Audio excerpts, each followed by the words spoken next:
Am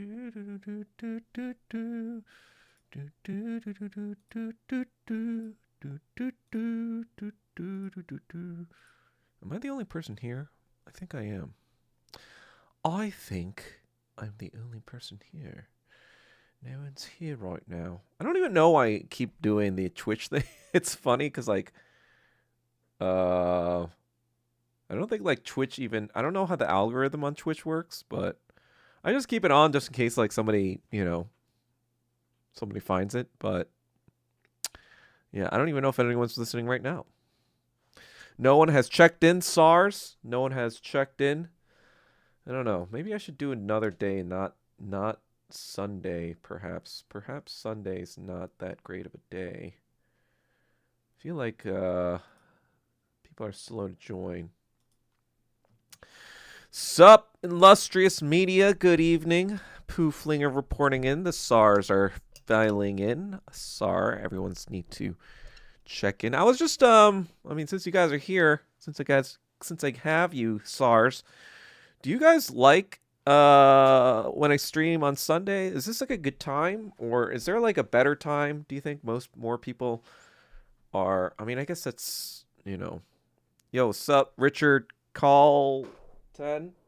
I think I know who you are. But I haven't seen you in a while. But sup, Course 6 Beaver. Everyone check the SAR in. But I guess asking you guys would be kind of defeats the purpose because you're naturally here right now. So of course it's going to be a good time for you right now. I was just wondering, like, in general, Sunday nights seem to be okay for like just like a night stream. I'm just like kind of trying to consider my scheduling. I'm still writing that thing, my article, and I'm even considering. I'm trying to think of like what's the best schedule to write like a long form thing. Oh fuck. Like, I'm coming out with 2 versions. Obviously the written version, whatever, that you can read on Substack. But also I'm going to be recording it as well. So, you know, Substack has that option where you can fucking I don't know if there's a way to disable the zoom in thing. I should fucking figure that out. I should put a little bit more effort into like making my streams a little less chaotic, I suppose. But I'm also going to be recording the thing because Substack has an option to have the audio thing, so you could just play it. And I'm also going to probably release a version on... What the... I didn't even do the fucking thing this time! God, what the fuck is... Alright, that's fucking annoying. But I'm just trying to, like, think about what the best time is. You know, I made a poll that not really many people participated in. Thank you very much. But what day do you guys think works the best in terms of reading shit? Like when are you most likely to like sit down and actually read something? And maybe no day, because some of you might not like to read at all. Or maybe, you know, like maybe I guess like, you know, on the way to work or something, or you know, in your cars, you might be listening to something that's more long form and more serious.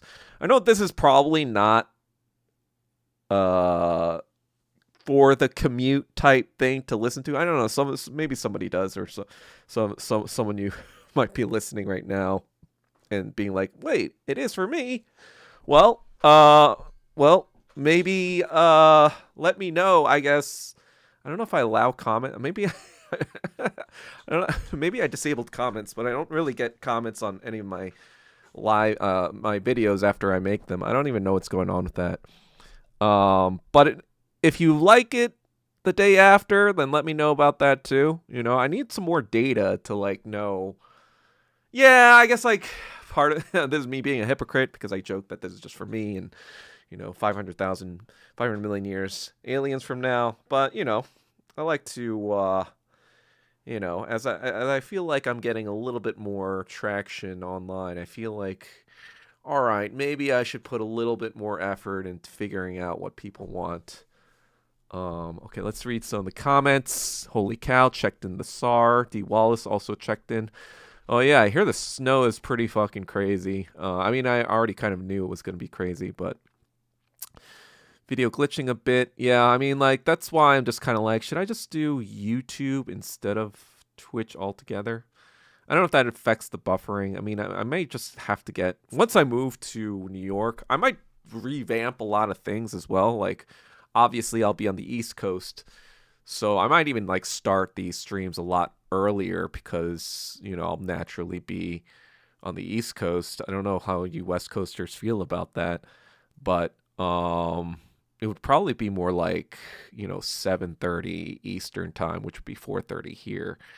But would you guys like even be interested in that now? Maybe, I don't know. Would that work better? I don't know, like if that's a good time for most people.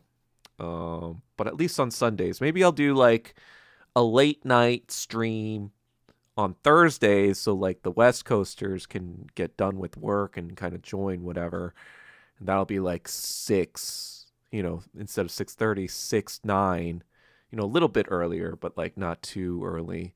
So it would be 6 p.m.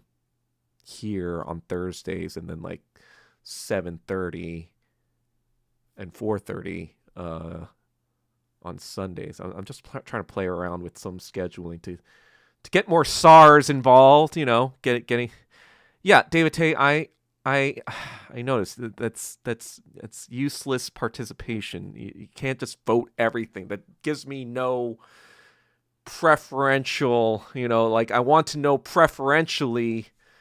I know that you're all in your man cave 24/7. But not everyone has that luxury. So, all right, after 9 p.m. seems like a good time still. But we'll tinker around a little bit once I'm in New York for sure. And I'll probably even try to make it more aesthetically pleasing. I know I like to keep it like a mad scientist, but once I have my own apartment and stuff in New York, I might try to make it a little bit more visually appealing. Trying to up the production value game. I guess like now when I'm still in LA, it doesn't really make sense to because I'm going to be like, it's too much effort because like, I'm going to be moving soon anyway after that. So a lot of changes probably once I move to New York, and the scheduling might be in the cards for that as well. But I'm curious to know, yeah, if you haven't, I put that poll in. I'll in the Discord, so please vote and try to get me more data into it. Yeah, the camera does like the close-up. I don't know. Maybe it's Mossad wanting to get a closer look at this face that they see twice a week. They're like, how do we kill this guy? We need to update the drones, the kamikaze drones, so they know which guy to kill, so they need closer facial data to do that. Do I know Sneeko? I don't know celebrities personally, but I do know who Sneeko is, if that's what you mean. I don't really know. I don't really follow anything he does, but I just know that he was in that club with Nick Fuentes last week or whatever, watching the NFC Championship. Okay, so yeah, that's why I'm like thinking like, oh man, Sundays. They might clash a little bit with some sporting events. I mean, let's be real. Sporting events are all rigged and fake anyway now, so maybe I shouldn't really take too much stock into that. All right, 9 p.m. Eastern. So maybe even start it earlier. So like start 9 p.m. Eastern on Sundays and Thursdays, even as well. I don't know how the West Coasters feel about that. About 6 p.m. Eastern.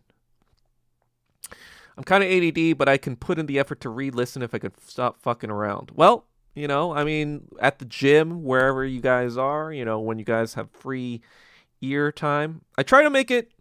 This is like gonna be. I mean, you guys might be familiar with my Twitter rhetoric and this stuff, but when I do write articles, I try to make them very academic, so to speak. It is a different tone. I don't know if you guys read my Substack, but I feel like it is a lot more serious. It's not, crazy and shit like fucking, So I'll try to still. I'm not gonna make it like super robot-y, hopefully, when I read it myself. I'll try to still like, insert a little bit of my personality, so to speak, but for the most part, it is more of a controlled thing. It is more of a, because I'm reading, literally going to be reading, and it's going to be more edited. It's not going to be this off the cuff sort of thing. So I think it'll be valuable for some people. I think it'll be a different sort of product, I guess, so to speak, that you guys might be used to if you've been only following me for a little bit, because, I am more fucking all over the place online. But I do think I am a pretty good writer, if I do say so myself. I didn't start out that way. Language, of course, was not my forte growing up. It was more math and science and logic stuff oriented.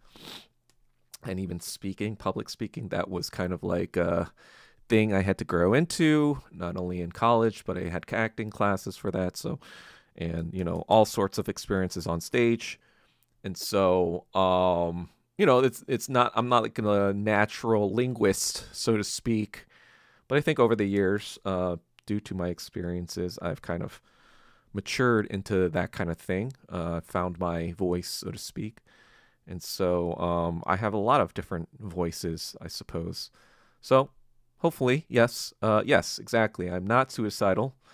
As I said before, 3 notarized forms and a recording of my death and a verification that it was not AI and all that stuff. Not suicidal.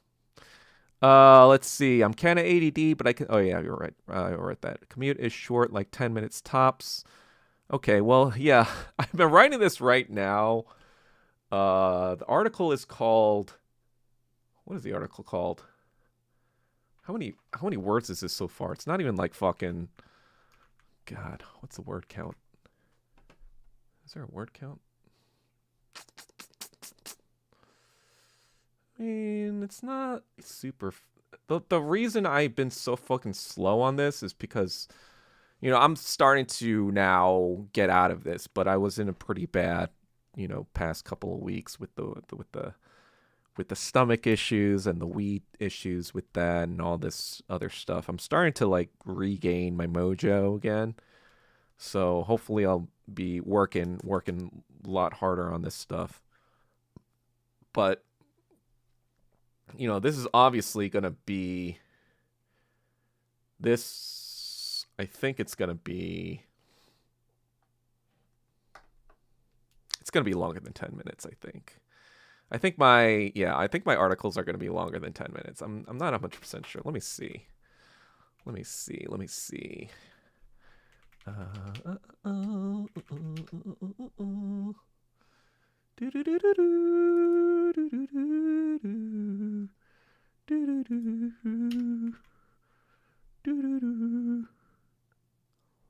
see.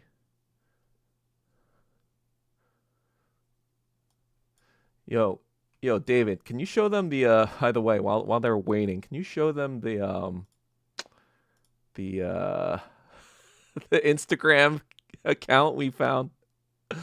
Oh my god, it's kind of hilarious. I'm not gonna lie. It's kind of related to what I'm talking about. Where's the word count thing? Word count. Count words. Okay, it's already 2,000 words, and I think it's probably gonna be 5,000 words by the end. And then, hold on. 5,000 words by the end. And to give you an idea of how long that would be. Ooh. 2,000 words, 5,000 words. So, yeah, it might be like half an hour. Man, I gotta rethink my writing strategy. I don't even know. Who cares? Whatever. Content is content. This is in the generation of in the fucking matrix of goy slop. People need long form content because like what do you get on the internet? You just get these bite-sized random stupid like nonsense and like you get the same slop from everyone. It's just like worded differently slop. So you guys need the fucking steak and potatoes, you don't need a hamburger. You don't need a fucking Big Mac. All right, East Coast gang, let's go. Snow's bad, can't walk for a few blocks. I would actually love being in New York right now. I'm not going to lie. I kind of like it when it's like a winter wonderland. I remember last time it was in like 2011, I think I want to say. It was pretty cool. Not going to lie. Maybe that's just like my, weird kid self thinking that. But, I could go for days too without eating. So, that's fine for me. Reading cannot be longer than 2 pages. Okay, well, I guess you're going to be a listener then, holy cow, because, yeah, I can't write for less than 2 pages when I write something. I feel like even my short entries are pretty long, if you've checked out my Substack. ADHD will not allow any longer. Well, I guess just listen to 2x speed, to 3x speed. I'll be able to, can barely watch sports because you have to sign up for 50 different services these days. Yeah, it's kind of retarded. Your average Akama. Yo, Doug, what's going on with you and Mike Kim? I messaged him and kept saying you're the reason why K-Town Social Club isn't doing too well. Well, he's right, but not in the way he's talking about. The reason why it's not doing so well is because I'm no longer on it, and then it was destroyed afterwards. So technically he is right. It's I am the reason it's not doing well. My absence is the reason it's not doing well. So kudos to Mike Kim for acknowledging the real reason why K-Town Social Club died. I'm pretty sure you might be Mike Kim yourself. Who knows? But that's just the actual explanation, as most people on here would agree with. Kim Chil-sung did not absent himself exactly. She posted the article. Obviously, I didn't post the article yet. Why would I ask people what day to post the article if I already posted the article? God. I'll be it's just long form writing. Okay, well. There you go. That's what I'm doing. That's what I'm adding to the table. I'm trying to make. I only made 3 videos, like the long form videos, like about Obama being a CIA agent, about the history of Hollywood. Both of those were like 3 hours long. So maybe I should make like shorter chunks of those things. I'll have like more videos, and then the 80-minute Breaking Bad video. I don't even know if most of you guys even watch that. So thanks for the support, not. But I'm trying to make more of those videos, so there's not only just 3. I'm trying to make more content like this long form writing stuff. In addition to working on my main mega project, I'm just trying to like output a lot more instead of just like inputting all this stuff I've been inputting. I mean, I'm still going to be inputting some of this stuff, but at a slower rate, maybe. Hope everyone's staying safe in the East Coast. It's bad out there. U.S. government constantly dicking around with weather modifications. What do you mean they're dicking around with weather modifications? What are they doing? Snow picked up here in North Carolina. I've been here at work since Friday. Yikes, McGee. A friend of mine is coming back from a cruise. And so they are going to be back, I think, or today or Monday, but they have to reschedule their flight. So I was like, oh, well, Miami's not a terrible place to be stuck in, so that's cool. Looks like Seahawks versus Patriots. You know, what is a patriot these days? What is a patriot? You know, Super Bowl. I'll post it. I post the Instagram on Discord. Oh, can you not post it on YouTube, David Tay? Yay, HH me. It's just like, I'm surprised. Well, first of all, David Tay showed me this thing, and then like, you know, a video from it. I was surprised that this still exists on Instagram, because like, it's not doing the Hallelujah version. It's, you know, the actual Hail Hitler version. And I was like, what the like, how did this, it's like an account full of like videos to that song. And I mean, some of them are kind of hilarious. I didn't watch Stranger Things, but there's this Stranger Thing one that was super hilarious to me. Obviously, I'm a Marxist-Leninist. I do not approve of Nazism. I am not a Hitler fan in any regard whatsoever. And I'll probably talk about this a little bit in the article that I'm writing, but I think for most people, you know, obviously there are like obviously neo-Nazis or anti-Semitic people that hate Jewish people or whatever, that are fans of the song because of those reasons. But I think like there's other people that are just fans of the song, not even like from like a political angle, so to speak, but it's more of kind of like a free speech angle. It's kind of like, you know, we're allowed to kind of hate on any other group except for Jewish people. It's like, why is there kind of like a special rule in censorship for a specific group? You know, it's not like Jews were the only persecuted group, especially in American history, right? Because in American history, for example, or particularly, Jews were almost like not persecuted at all. I mean, you know, you didn't hear about Jewish lynchings. You didn't hear about Jewish slavery. You didn't hear about Jewish coolies working the fields. You didn't hear about the Jewish Exclusion Act, right? In America, at least. I can't speak for Europe. Of course, there's a lot of bullshit that was going around, like for millennia or whatever. Pogroms like the Black Death and Black Plague. People just getting killed for being Jewish back then, because of the Black Plague, because they got blamed for that for some reason, because the science and technology wasn't available to figure out that it wasn't poison but an actual like bacterial plague. And so, but in the context of America, it's just kind of like, wait a second, you know, every other kind of ethnic group was hated on, and you can even, you can make songs about that shit too. You know, there's so many anti-Asian songs in Black culture, that's for sure. It's very open about it too. Ling Ling, especially. It's just out there in the open.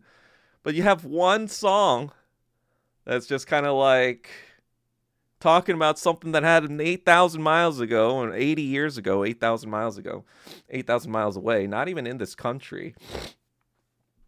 And all of a sudden, it's like, it can't be talked about. And so I think people that aren't necessarily like anti-Semitic or whatever, they like that song because it just represents the idea of free speech, right? It represents everything should be on the table. And I kind of agree with that. I kind of agree with the idea that people should be allowed to talk about Nazism.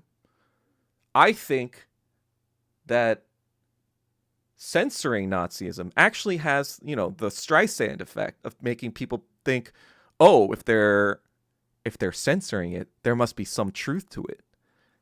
I think that actually, like, the communist countries that kind of ban it outright, they sort of like made a mistake there, because it's just kind of like everyone, I feel like at the core of humanity, there's this kind of like forbidden fruit syndrome, where if you ban something, that makes people want it or want to look into it even more.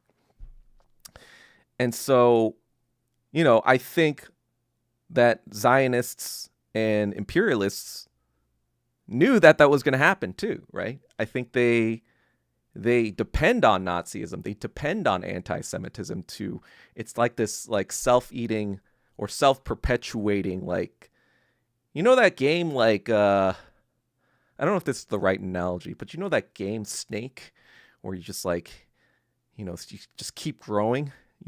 And I guess like the snake just needs to eat all these anti-Semitic things to keep growing in size. It was like this Q basic game. Maybe this is like a terrible analogy, but the point is like, but eventually the snake becomes too big and it crashes into itself. That's what Zionism and imperialism actually is in the end. But in the meantime, it's happy to eat all of these Nazi kind of like morsels to grow bigger and stronger for itself. And so that's why kind of like, I think when you control propaganda on both sides of propaganda, you can be like, hey, here's a little bit of that, Nazi like eat morsel, but we're gonna pretend like we're censoring it so that it looks even juicier for other people to make more of those morsels. And then we're going to use a Zionist Q-basic snake to keep eating those and then grow in size. And then, it's going to, yeah, I don't know what I'm talking about. I don't know if what I'm saying is making sense, really. But that's kind of like, this is a little bit of what I'm writing about, too. It's going to be a little bit about that. So I'm giving a little bit sneak peek. Maybe I have ADHD because I have no idea what I'm talking about. Anyway, but yeah, it'll make more sense in this 2,000, soon to be probably 4,000, 5,000 word Substack I'm writing. Late Sorry, thanks for checking in, Andrew. You. Thank you for the SAR. What is that, Instagram? Well, yeah. With all the stuff going on in Minnesota, do you regret voting for Trump? No, I don't regretting for voting for Trump because, A, the electoral system is garbage, and I knew that from the age of 12 because California and New York, both states I lived in, they were going to be Democrat, so my Trump vote never mattered either way. Mathematically, logically speaking, since the age of 12, when I learned about the Electoral College, I knew my vote didn't materially matter either way. It was always going to go Democrat, so no. So that's A. That's number one. Number two, political parties, left to right, it's an illusion. It's an illusion of choice. It doesn't matter. If it wasn't Trump in office, it'd be Kamala in office, and she would probably be killing people in Gaza too, and, doing things a little bit differently, of course, but the end result would be the same. Maybe not as explicit, but they would have already had the buy-in of all these, Minnesotan white people that are on the front lines, thinking that they're against Trump, right? But really, it's the entire Zionist imperialist system that they're against. It's just the empire has different sort of tools to make you believe that it's just, it's all because of Trump doing that this is happening. Well, October 7th happened under Biden's watch. The Ukraine happened under Biden's watch. All that shit happened under Biden's watch. And the way they did it back then was they wokeified everything, be like, oh, the Ukrainians, they're not Nazis. They're just, you see, when a big country attacks a small country, that's imperialism. Like, this is all this fucking bullshit. So get that fucking bullshit left, right nonsense out of my fucking face, because electoral politics have not mattered since 1877. You know why it didn't matter until 1877? Because back then, that was a compromise the Republican Party made with the Democrat Party. The Republican Party had spent the past 12 years in the South doing Reconstruction. But because of their corruption, because of all the fucking corrupt carpetbaggers who came down south to make money, they became a lot less popular over the years. So they were started to get voted out. And in that election, they had a slight marginal loss numerically in terms of electoral votes. So the Democrat Party and the Republican Party got together back then, and the Democrat Party was like, hey, if you get the fuck out of the South, we'll give you the presidency. And the Republicans were like, okay.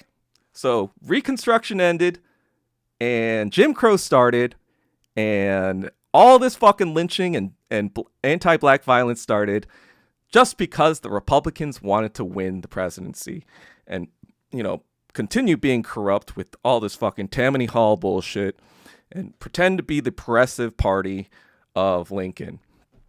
So no, it doesn't fucking matter. And if you still think fucking political parties matter in the United States, you're just fucking retarded, and you should stop watching me entirely. All right? So that's my fucking answer. What song? Kanye, yeah. Kanye West has so many songs. Could it be the one literally called, well, yeah. Ice Cube's Black Korea. Exactly.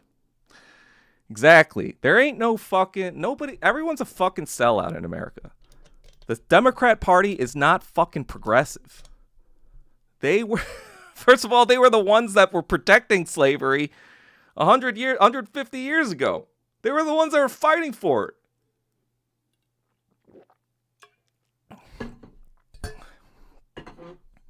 You think they were the ones that gave black people civil rights?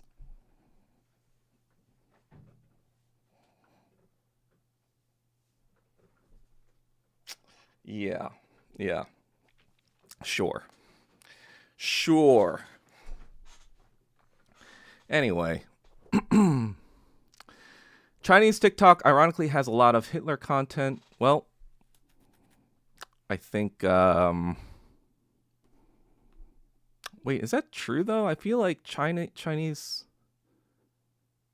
the censorship they would censor stuff like anything that was overtly pro-Nazi. Maybe like subversive Hitler content, like Kanye's song or whatever. But I think they would censor anything that was like very, very pro-Nazi.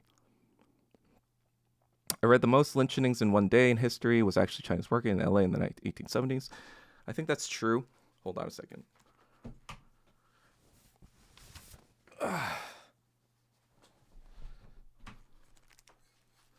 That's the Chinese massacre in LA. That was a mass, basically a pogrom. Not really a lynching. It was like a mass pogrom of Chinese citizens. So I guess like, if that's the definition of lynching, I mean, lynching is, I guess the definition is a little, but yeah. Voting doesn't matter. Just annoyed he posted that about you. When I call him out as bullshit, he goes, DM me.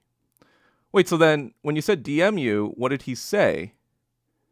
Your average comma? Watsonville riots. I mean, yeah, that was Filipino too. Filipino citizens also got fucking murdered all the time for having too much Riz. Yeah, we aren't allowed. Yeah, exactly. Let's. This is what it wants. This is what fucking Mike Kim wants. He just wants to be part of the conversation still. But the fact of the matter, you know what the opposite of, the opposite of love isn't hate. It's indifference, guys. Gotta realize, like, if you start to, like, talk about something, even if you, like, hate them or whatever, hate on them, you're kind of giving them more power or more energy because now you're talking about them. And so now you're saying to the world, they're important enough for you to talk about. But the fact of the matter is, that's why I kind of tried to enforce a not talking about Voldemort here. Because, like, I'm just like, just let it die. Because guess what? Radio Korea is not going to be a thing pretty soon. You know, just think about it. It's a radio fucking company. A radio company, not only is it a radio company, you know, that's already been on the downturn since, you know, television came out, right? In the 1950s. Now that the internet came out, it's just kind of like even further on the downturn. And not only that, the primary audience, which is Korean language, right? Who the fuck is replacing that audience today? You know, fobs that come over here from, you know, Korea these days, they're not listening to Radio Korea. They've got their own shit that they can listen to from back home if they want to listen to Korean content. They got all this shit on YouTube that they can fucking listen to, especially people our generation, right? And the people who used to listen to Radio Korea, their kids aren't listening to this shit. They're listening to American shit. And so their audience is literally dying out. So the candle is burning at both ends for Radio Korea. So I don't know why you guys try to keep bringing Mike Kim up. It's already dead. It's like shooting a dead fucking horse, burying that horse, kicking the horse, burying it into the ground 6 feet under, and then digging the horse back up, taking out its bones, and then crushing those bones, and then fucking incinerating those bones into ashes, and then, like, sprinkling those ashes all over the ground again, but then, like, sweeping those ashes into a bucket, and, like... Sorry, I'm taking this beating a dead horse analogy to the extreme ultimate conclusion. But this is what we're doing here, and this is exactly what he wants. He wants us to sweep the ashes into the bucket and then spread them all over again.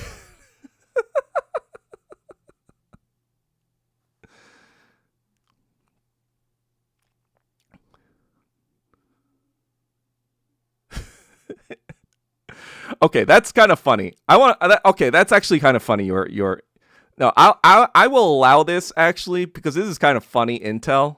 All right, so your average Akama says he basically said you were the reason that the show didn't succeed, and when it was about to blow up, you left him or some BS like this.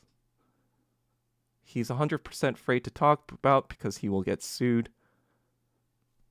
He's 100% afraid to talk about it because it's like total fucking bullshit and doesn't even make sense. That is like the dumbest So hold on. So in his mind, when the show was about to blow up, right? A show that I had promoted every fucking episode on my own Twitter, right? Twice a week, I posted clips of KTSC on my Twitter every fucking week.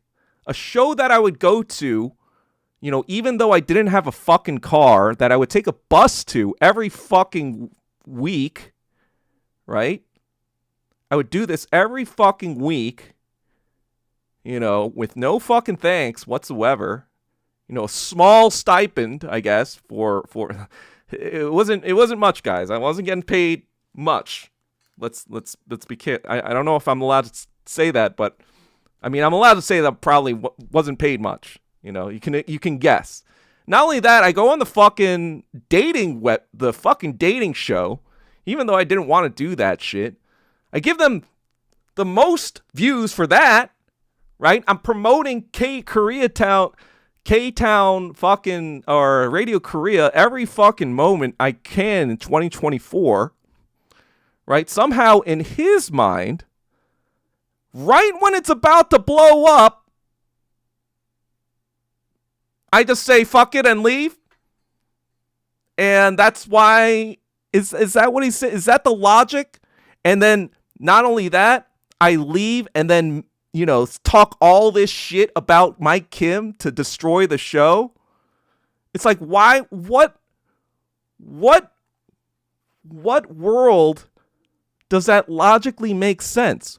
Why would I fucking torch the show that I had put so much blood, sweat, and tears into myself, right? You can check the fucking Twitter. Like, check KTSC, my Twitter, search that term. You'll see fucking, I had cut the fucking clips. I had told him, you need to timestamp that shit, get people occupied. He was fucking slow on all the fucking things that I did. And then when it finally was fucking going, he's the one that boots me. And I am fucking, I didn't fucking just leave. He's the one that kicked me off the fucking thing. So what is he fucking talking about?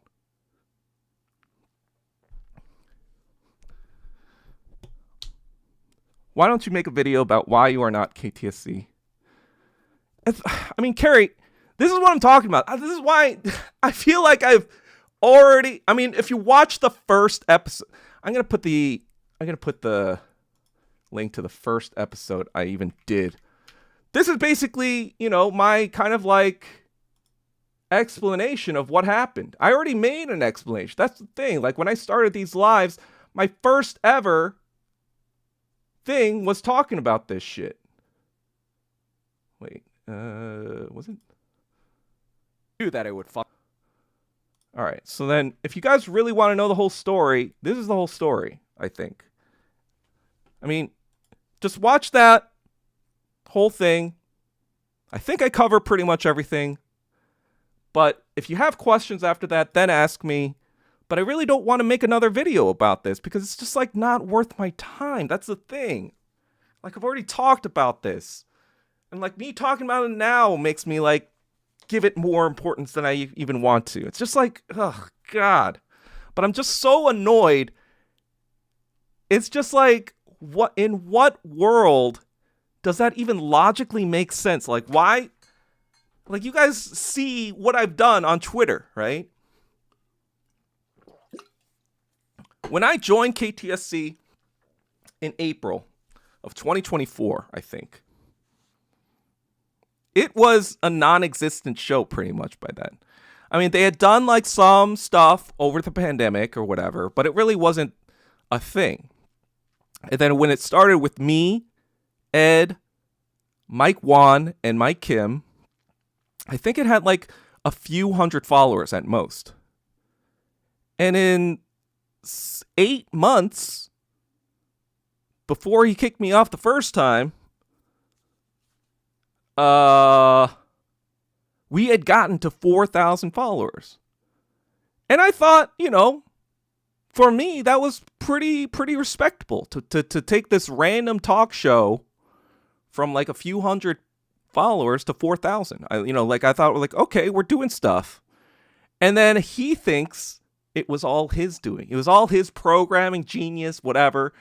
So like when he wanted to, basically cut me for a lot of reasons I don't really want to talk about anymore, but he wanted to cut me due to his own pride and ego.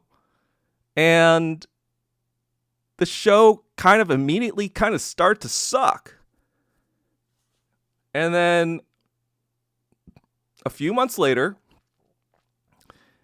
he was like, oh, I don't want to do this show anymore because it started to suck balls, obviously. He said something to the effect of, whatever.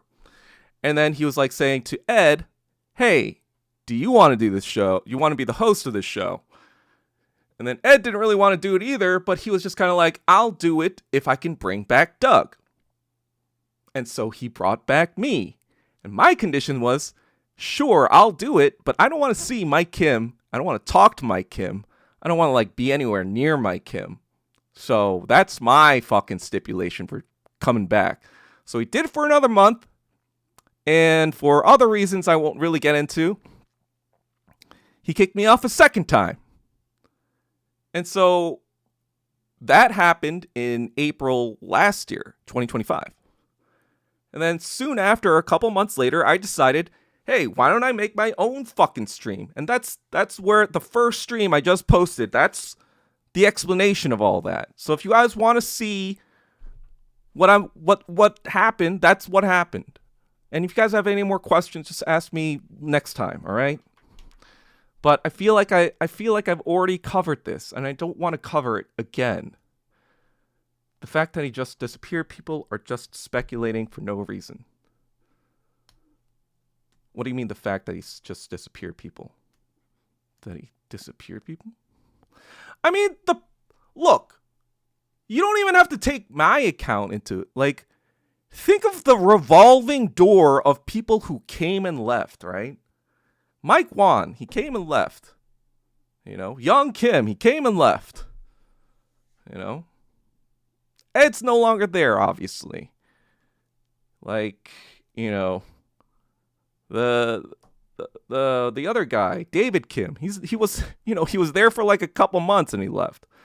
I mean, at some point, you really think I was the issue?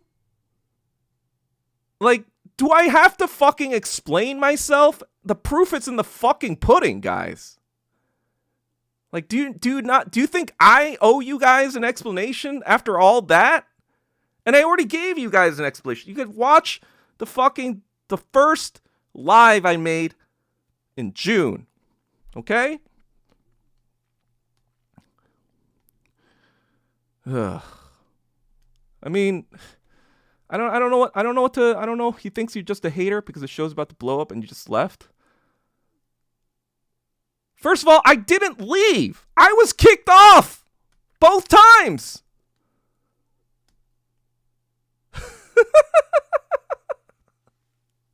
What is this? I just left bullshit. That is such fucking bullshit. I was kicked off the show that I basically drove to the finish line. Ed wasn't promoting that shit. Ed had 500,000 followers on TikTok. He never posted a single video. How the fuck do you think people found out about this fucking KTSC?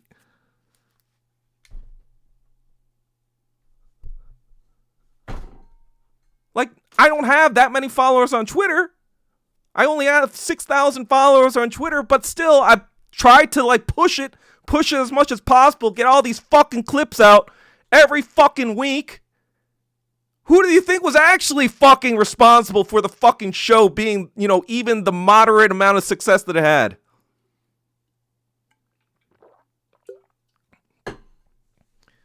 And that doesn't even it makes sense. Why would I be a hater if the show is about to blow up? And if the show is about to blow up, why would I leave? Wouldn't I want to be on a show that's about to blow up? Like, this logic doesn't even fucking make sense. I would want to be on a show that I fostered for 8 fucking months, and I would want for that show to fucking blow up because I would still be on it.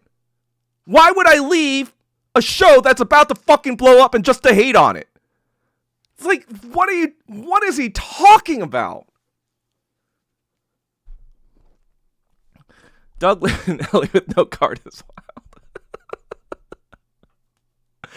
I mean, honestly, Andrew, you like it was good for me because I just spent a lot of time just staying in and staying in, obviously. These were my friends. I had so many friends to consult with during my carless time. Even when I was traveling to KTSC on the bus, I would be reading on the bus like it's a pretty good. I was like, oh, this is actually convenient since I don't have to keep my eyes on the road or whatever. Let's pay attention to traffic. I should just read all the time. I would read every week. I would be reading books. But yeah, Gimpap. Wait, what is Gimpap? I see her point, but I recently found KTSC way after the fact, and I think many people will find it later and won't have the context of fans who are following since the beginning. Well, just tell them to watch the beginning thing, okay? I don't know what to, I don't want to make a fucking video every 3 months or so when some new people who find KTSC and, like come here and ask me to make an explanation video or whatever. I feel like even now, I mean, I will allow it because this new intel is interesting to me. Like, I'm not blaming you. Whatchamacallit? I'm not blaming your average economist. But you did give me some interesting intel. But for the most part, I'm just kind of like, can we just like let this die and move on? I don't know. Is that just like an unreasonable ask? Like, can you not just take my word for it and the proof in the pudding, all the fucking pudding that exists, that this was not my fault? I crave Juke. Oh God, I don't like Juke actually. I'm looking at that stream, but I didn't watch it since I found about KTSD this year. Maybe you should clip it and post it with a descriptive title. I mean, I don't know. Whatever, just watch it. You have your own show. Let's move on. Exactly, Anna K. I have my own show now. This is what I wanted to do, since I started in June. Of course, you were in the issue. I'm happy. Thank you, Anna K. Okay, Anna K. Thank you. I meant the fact you just left. People are expecting you. You're the reason why nobody wants to be on the show. You took those people. Yeah, wait, so hold on. I just left. People were speculating I was the reason why nobody wants to be on the show. You took those people away. I don't even understand the logic of that. So basically what you're saying is people didn't want to come on the show because I was one of the hosts, like guests didn't want to be. So I had to go. And then, the logic is that because I left, now it's going to blow up and there'd be more guests, high profile guests on, and the show would blow up. And that's why I left, because like guests didn't want me. But then if that were true, why didn't it blow up after I left?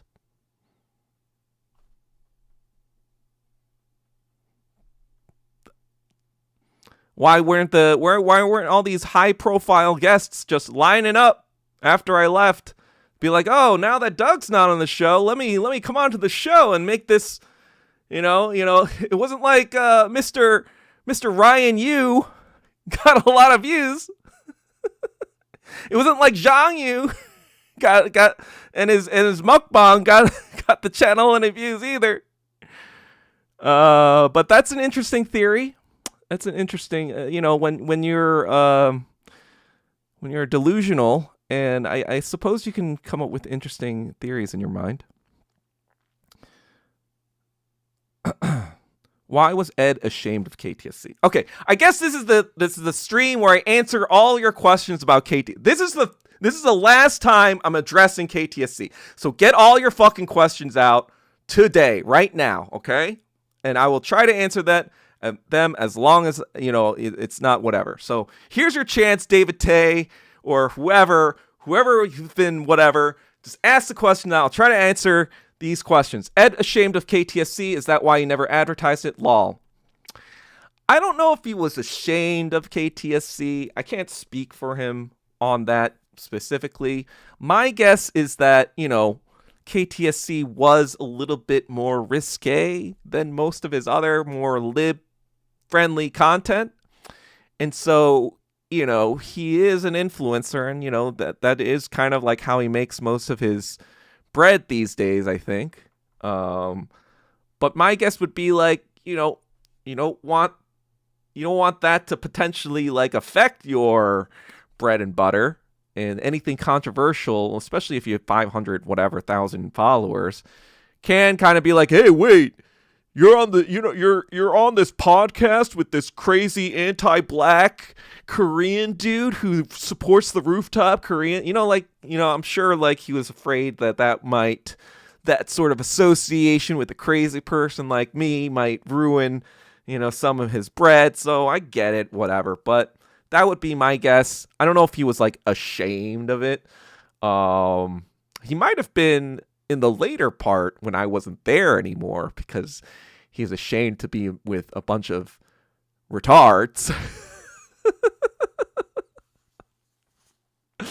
Anyway, they're chemically engineering the weather to sky as global warming, climate change. Oh shit. Are you sure? WF only confessed chemtrails. I don't know. Maybe that's true. I think anything's true these days. Hope they paid you bus money. They did pay me like bus money, more than bus money to for the show. I'm not gonna say they just paid me just bus money, but it wasn't anything to. It was just like paying me to something, a little something to pay me a little something, if that makes sense. KTSC just became a woke echo chamber when Doug left. I mean, that's what I was saying it was gonna be. I was like, why are you getting rid of Luka Doncic? You know, when you don't even have a LeBron James on the roster, you're just getting rid of Luka Doncic for no reason. He thinks you took the good people away from the show. What good people did I? Do you see good people here? This is a one-man show right now. What are you talking about? I took good people from the show. I'm the good. Yeah, he's right. I took the good person off the show. Me. He probably thinks you talking shit about him behind his back, and nobody wants to go. Brother, I don't have to talk any shit about Mike Kim behind his back. He does that all by himself. You know? Like, I heard this from another person. But yeah, again, I'm not gonna there's stuff I won't say, but basically, like I said, the proof is in the pudding. Do you think like it's just me saying shit about Mike Kim that made Ed and Mike Wan and David Kim and who else? Everyone fucking left. Everyone fucking left on their what? Am I just like this mastermind who like, you know, says the magic words and then people leave KTSC? I didn't fucking give a shit about KTSC at that point. I was doing my own thing, like fucking Anna K6307 said. I'm like, all right, well, yeah, in the first episode, I'm talking about shit, about he's a fucking fat fuck, Nepo baby. But what about that is not true? I'm not talking shit behind his back. I'm talking shit right in front of his fat fuck face. I'm not talking shit about his back, behind his back, and I'm not talking shit that everyone doesn't already fucking know. That's what I'm fucking saying. Like, there was no back channeling all this other shit. I'm saying it directly to Mike Kim. You're a fat fuck. Retard.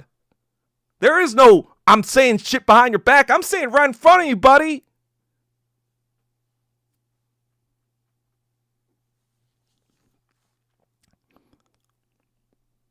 I can see how he can twist it around. Yeah. Like, it doesn't even fucking make sense. Like, of course it makes sense in his mind, right? In his stupid fat fuck mind where he thinks he was the reason KTSC was even like a moderate success to begin with. He probably thinks it was all due to his masterful whatever. He was fucking like even as a moderator, you guys saw the episodes, he was fucking useless. He wasn't doing fucking jack shit the entire time. Like, I was fucking carrying that shit. There was nobody on that panel that was, like, saying anything that, you know, you couldn't get on the fucking View. You know? It's like, if you want to see the View, you just fucking watch Whoopi Goldberg and the rest of those white chicks on the View, okay? You don't have to watch KTSC for those takes. You watch KTSC for the fucking nuclear takes I was bringing every fucking time. The fucking Kim Il-sung nukes. Kim Jong-il nukes.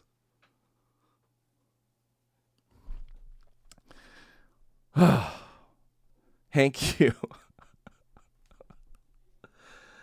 Oh, God. That was... Do you think Hank Q... I wanted Hank Q? No, but I asked him all those questions anyway because I was just like, all right, I guess we're doing Hank U. Lamau rant incoming. Yeah, exactly. Are you still on good terms with Ed, Hajin, Mike Wan, Young Kim, or David Yu? I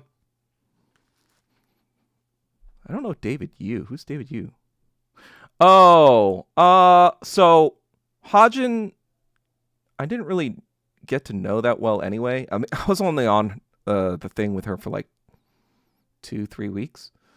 Mike Wan, I text every now and then, but he's doing his own thing. You know, he's just kind of like just doing his own media stuff. We're not like enemies, but we're not like super close either.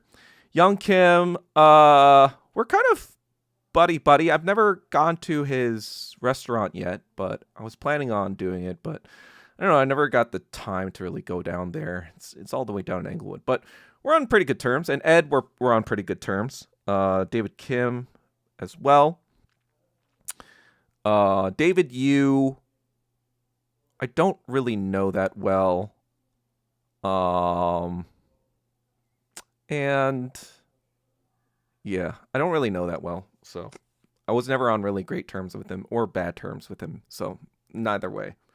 So out of those things, Ed, Mike Wan, Young Kim, David Kim, good terms. Hajin, David Yu, neutral terms, you know, not really whatever terms. The tea is finally spilled. I'm spilling all the tea today, all right? So get your fucking tea while it's still hot, because I'm not serving no lukewarm tea no more.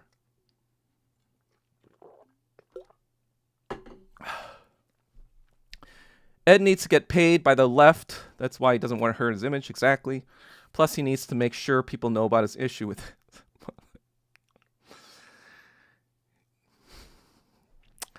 I'm not going to talk about that. I saw the theory about this weather vent being artificial. I didn't really see much about that, to be honest. Hank Yu would never have been interviewed if you were there. I mean, he was sort of interviewed when I was there. There was an episode where he was interviewed, but yes, I would not have done a one-on-one sit-down with him, that's for sure. Can you do these streams on Saturday? I would love to drink while watching, but I can't drink on Sunday because I need to get up for the work next day. I kind of don't want to be too crazy. I feel like more people are out on Saturdays, though, too. Like, Saturday nights, I feel like people want to go out at night, so I don't think that's like a good night, because like people were like, well, I'm going out, I don't want to fucking watch this weirdo on YouTube scream about politics on my Saturday nights, you know what I mean? Unrelated, I had some epic Korean tofu soup last weekend. Really hit the spot in the dead of winter. There's actually a sonondang that just came out for you LA people. It just came out on Sawtell. They have a good deal. Before 10:30 a.m., you can get their salongtang for $12. Yeah, it's a pretty good deal. Kind of go there once or twice a week to take advantage. And so, yeah, if you're around this area, think about that. You ever think about making a new show minus Mike Kim? I joked around with that with Ed, but I don't think he wants to do that. Because Ed's got his own thing. I think with that other woman. I think the What in the Shibal podcast. So I think if it's not like a produce thing, he's not interested. And honestly, I'm just kind of like, I want to move on with my own shit as well. I kind of like this format where I can just talk my shit. You know, I don't have anyone to answer to. I don't have anything to answer to. That's kind of like, you know, I'm kind of glad it's over in that regard, because like now, you know, I feel like at the end of the day, I operate best as a lone wolf a little bit. And so that's how it's going to be. That's how it's going to be. Because, yeah, I don't know. That's just how I feel. It did feel like the Korean version of The View after you left, Lamau. I don't even watch The View, but that's like, I just see that panel and I'm like, this is just like Whoopi Goldberg and a bunch of Karens. Like, What are they gonna fucking talk about politically? That's interesting.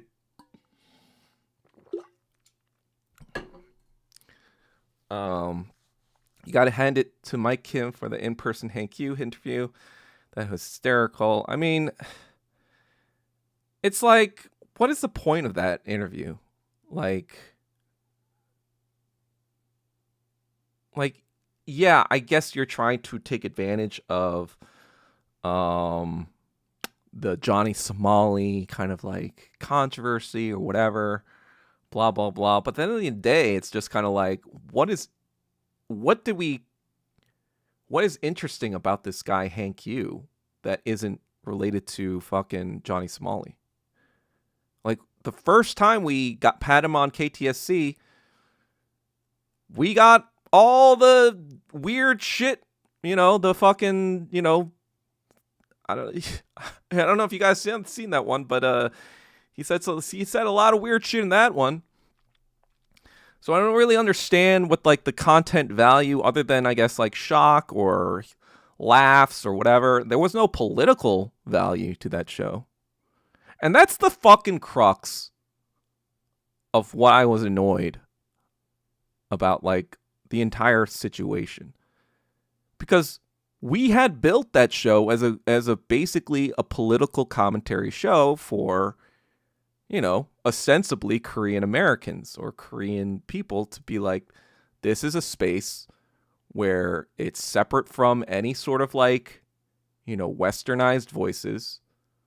This is a space where we can just talk our shit, from our perspective as Korean American people, as all Korean Americans, we can kind of like give the Korean American point of view on what's going on in the world. And then it's just kind of like reduced to what?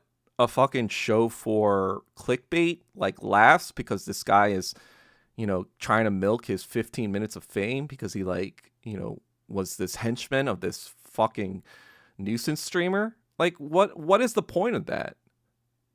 Like, great, I guess. Now you've made our people look like a bunch of clown idiots. I mean, I guess it's entertainment, but what are we doing? What are we doing here? I love the question you asked, Hank Yu, about the sucky sucky. We learned him and Johnny go both ways. Exactly. I feel like I already milked the entertaining parts of that already. So it was just him trying to catch lightning in a bottle again, but just being stupid and unoriginal about it. I'm just kind of like, this is so desperate. Ugh, God. You can get Ed on the show and tell him he can talk about his mother. Yeah. Okay. Yellow Knight rides alone. Exactly, in illustrious media. The Yellow Knight. It's actually a Don Quixote reference, but it's also kind of like, the acknowledgement that even though I am Korean, Eastern, I am also American. I'm westernized, obviously. I speak a fucking westernized language. I don't really speak too well Korean too well. And culturally speaking, And so, yeah, I am a Western knight, so to speak. Dougie, the lone wolf with no cub. Yes, exactly. Maybe that's the fate of people. Lenin didn't have any children. I don't think Ho Chi Minh had any children. Jesus Christ didn't have any children. Some of the greats. I don't think Socrates had any children, though I think he was into little boys, so maybe that's not the greatest example. The View are a bunch of that catering to fanatical that and pussywood boys. Yeah, exactly. It's just annoying. Stopped watching like 5 minutes. Thank you. He tried to bring Hank Yu the second time and it bombed. Wait, like again? Like I thought like he only brought him back once. He brought him back twice?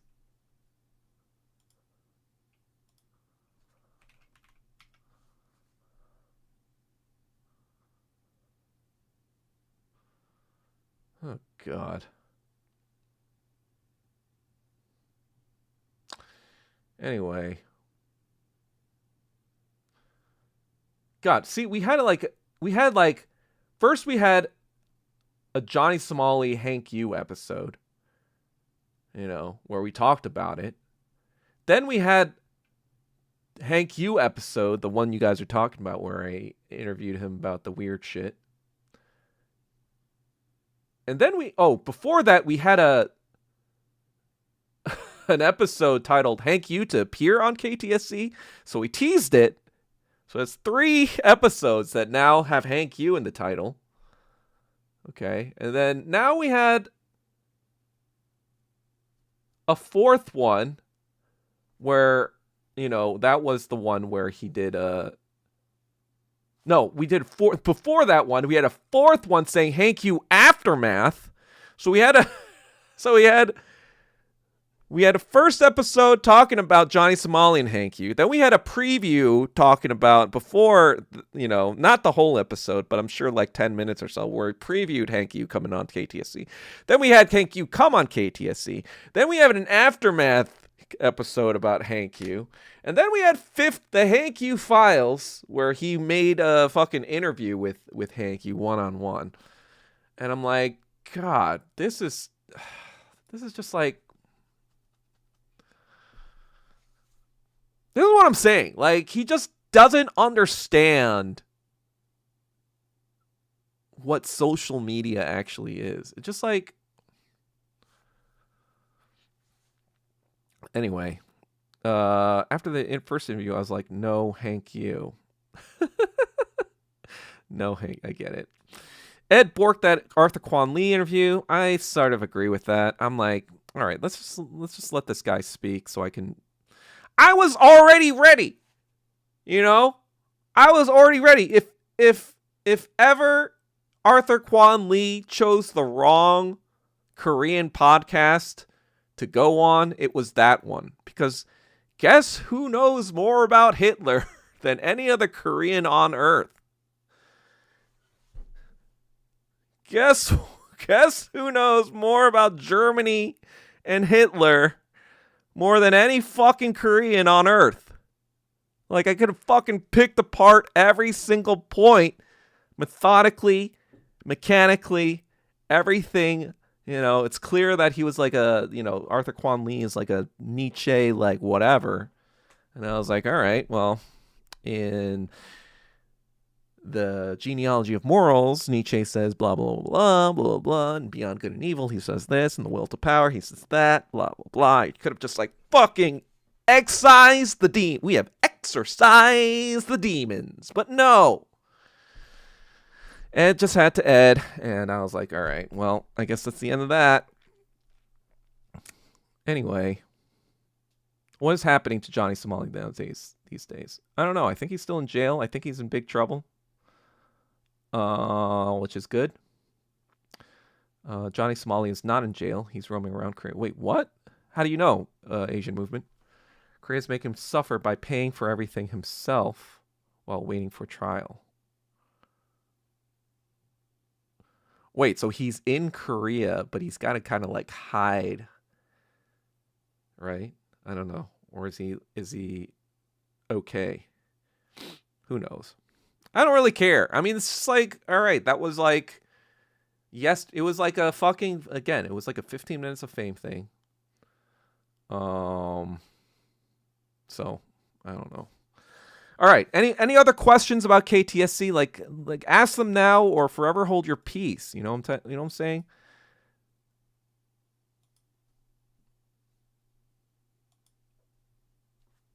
Ugh. I didn't even get to what I wanted to talk about today. But I guess it doesn't really matter. Civil War the goal, guys. Is Civil War the goal? I mean, like, I wanted to talk about the fucking execution we all fucking witnessed a few days ago. Oh, but I feel like I'm not even in the mood. I'm not even in the mood. It's just like so much fucking bullshit. I'm just like, that's the thing too. I'm just kind of like, there's just so much fucking bullshit in the world, and people want to ankle bite me. Want to ankle bite a 6,000 follower guy on Twitter and like fucking 15 people watching streamer. Like, why are people fucking attacking me of all people? I'm like a nobody. And people are fucking attacking me all the time. And I'm like, there are bigger things to worry about. Like fucking World War III.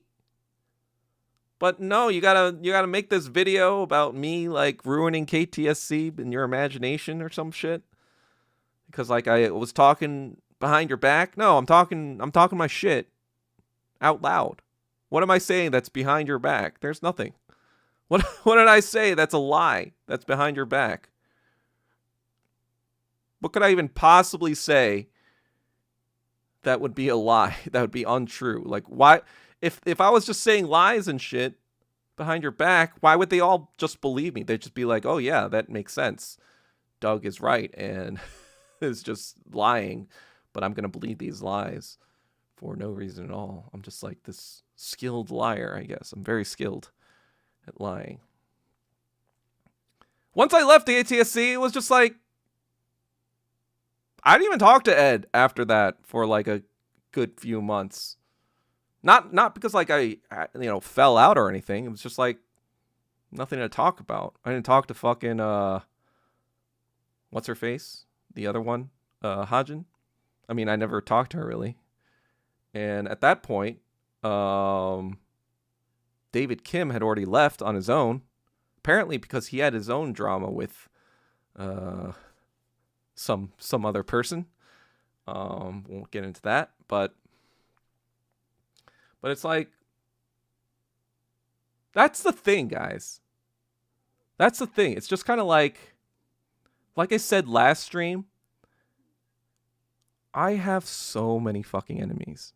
Have any of you guys been there when I went after Eileen Huang or fucking all those liberals back in 2021 who basically all deleted their accounts?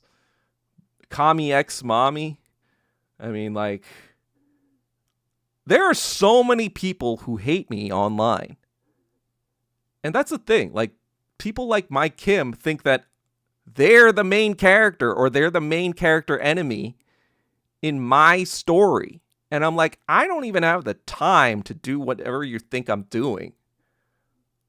I don't have the time, nor the inclination, nor the desire, nor the fucking energy. I'm going through weed withdrawal right now. I can't even fucking write my fucking Substack articles, let alone spread lies behind your back that I don't even have to, because, like, look at you. Like, what do I even have to say that isn't already apparent on its own? That isn't just, like, openly apparent to anyone who has eyes? I guess I said to the people, just open your eyes, you Asians. Open your small eyes.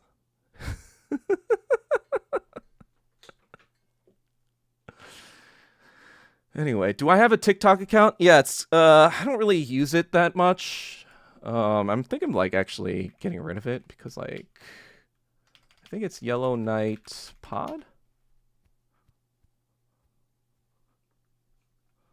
Let me see. What is Yellow Knight Podcast?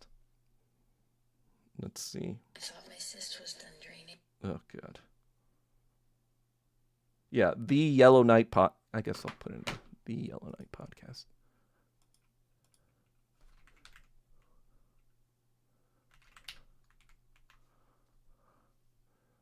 I kind of just like post clips from my right, so they're just my long form videos on here. Yeah, I don't really post much else. So the other people that I saw, which was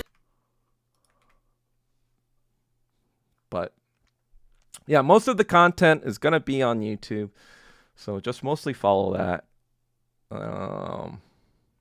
Civil war against Mike Kim. I mean, it's not even civil war. It's like a civil, like, you know what it is? It's like if what would be the equivalent? It's like if I don't even know what the equivalent would be. It's not even fucking war. It's like, you know how like there's one-sided love, unrequited love? It's like unrequited hate, you know?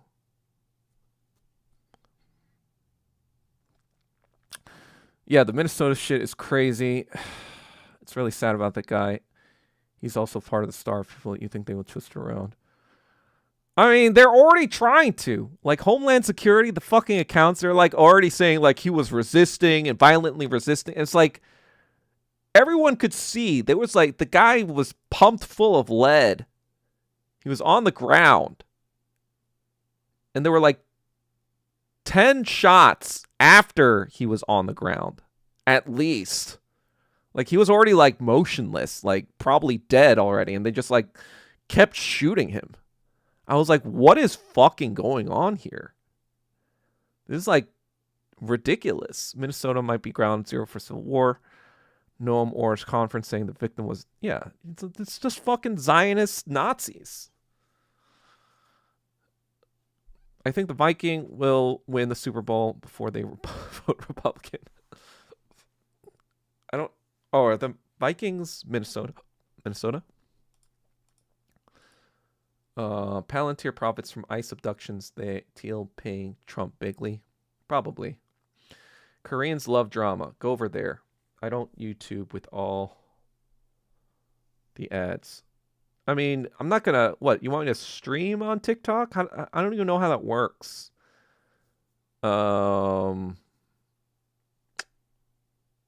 Like, do you want me to post my stream afterwards on TikTok? I don't think TikTok does long form, right? Wait, do you see ads when I'm on stream? Like, do you guys get ads? I don't get paid for shit. You guys shouldn't be seeing ads. You heard about the streamer while on stream. He showed his website he visited, and he caught looking for, wow, which streamer are you talking about? It's insane.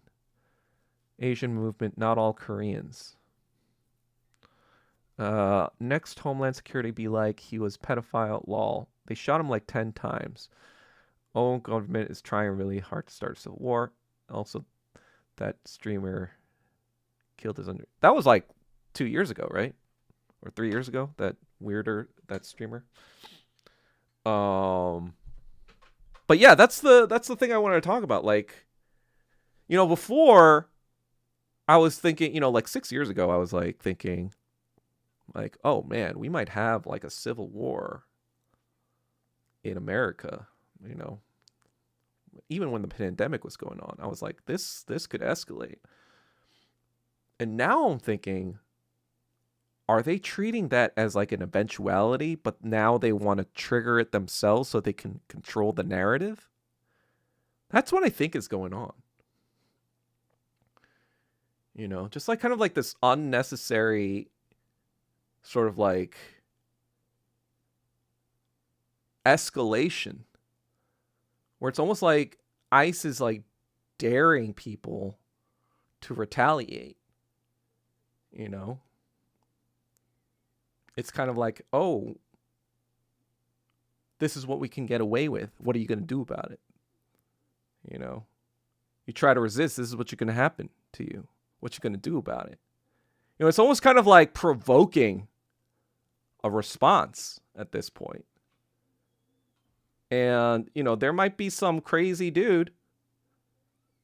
You know, they might have like patsied Tyler Robinson or the other guy, the healthcare shooter guy, Luigi Mangione. Those might have been just patsies, but I feel like they're trying to organically produce a sort of like terrorist shooter to be like, see, that's why we need, you know, fascism, you know. This is basically trying to escalate some sort of fucking like event where they're pushing the envelope, and being like daring the other side to blink. And the fact of the matter is, all the Democrats are doing are bloviating about how, how this is fascism, how they're kind of like trying to make it seem like it's a symptom of just Trump, but they're just bloviating. That's the thing. They're not really like saying anything to be like, no, we need to take like, before, remember like last presidency, they were talking about like invoking the 25th and impeachment and all that stuff over like stupider shit, much, much more stupider shit. Now they're not even talking about that. They're just like, we need to vote harder next time, right?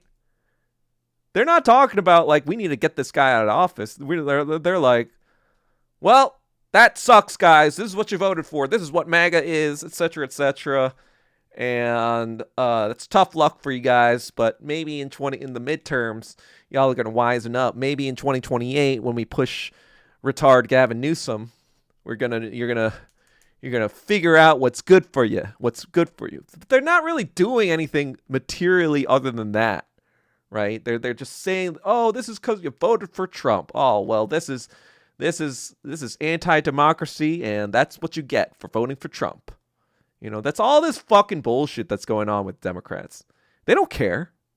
They don't actually care that someone got fucking executed on the street. I got this fucking email from Bernie Sanders about it. And I'm like, fuck you. You took my $100 in 2020 and done fucking bullshit in it. So I unsubscribed. I don't know why I still was subscribed to that fucking mailing list. And I'm like, these people aren't going to fucking do shit. Because the fact of the matter is, at the end of the day, ICE was a function of Homeland Security, Department of Homeland Security. And as we all know, Department of Homeland Security was created directly after 9/11.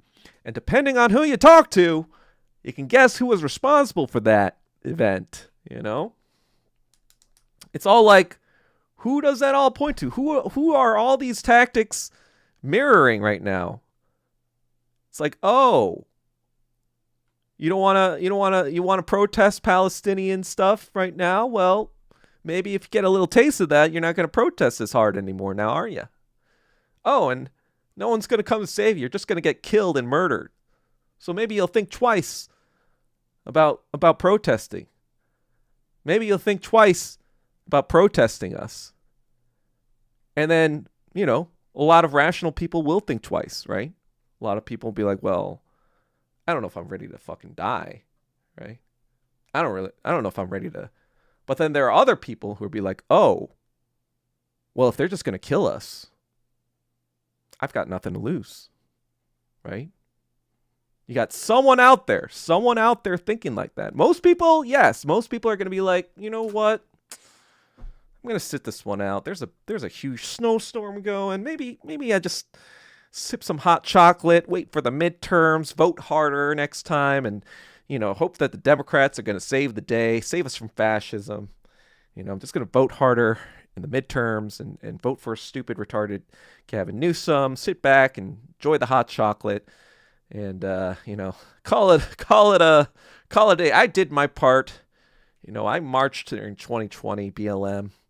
I did all that stuff, I did my part. That guy got killed. Maybe we kind of stay indoors, wait for it to vote harder, But then there are some people who are like impressionable and young and full of energy and full of righteous indignance. I'm not going to say it's not, I'm not going to say that it's out of nowhere and it's crazy. But there's going to be someone out there probably, and that's what they're banking on, right? That's what they're fucking counting on. They want pretext. They want to have the pretext to increase their control. That's what 9/11 was, right? Netanyahu said himself, we need a event. We need something. 10 years before 9/11, he was like, if only something happened to America that'll wake them up, right? I'm paraphrasing here, but he was caught saying that shit. And then even after 9/11, well, it looks like they woke up. They learned their lesson. And then even more recently, it's You know, you had Israelis say, like, I think they might need another reminder. You know, they're just saying, kind of like saying it out loud, right? Because they understand that they need anti-Semitism. You see, they need anti-Semitism to even exist. Their whole existence is predicated on the idea that without Israel, you know, their very existence is at stake. Like, Israel represents an existential crisis. You know, that's the idea that keeps Zionism alive, right?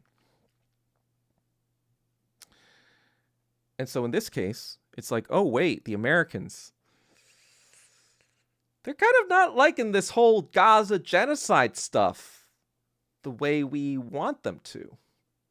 They're kind of protesting a little bit too hard. They're kind of, you know, not doing the things we want them to, not thinking the way that we want them to. Well, if you're going to protest, better watch yourself, right? And then people who are going to be indignant about that, be indignant about Renee Good, we're going to be indignant about Pretty, I don't know how to say his last name. Someone out there, not saying the whole man, a lot of people are going to be like, you know what, I'm going to sit this one out, right?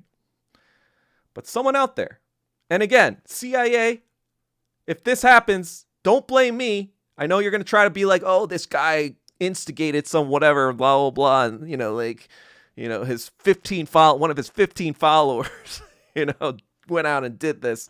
And because, like, you know, because I'm such an influential person with my 15 followers. This crazy communist started this thing. But what I'm saying, just to be clear to you CIA fucks, I am saying this is a situation you want.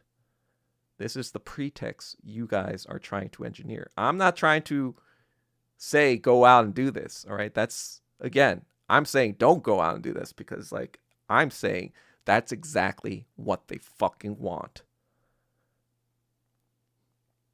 Just so I have that on record. Stop.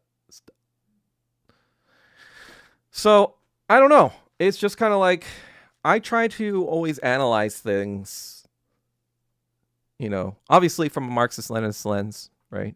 I try to think like, you know, historical materialism, what happened in the past, how do those events shape the current situation, how do they shape the present? Jesus. Ugh.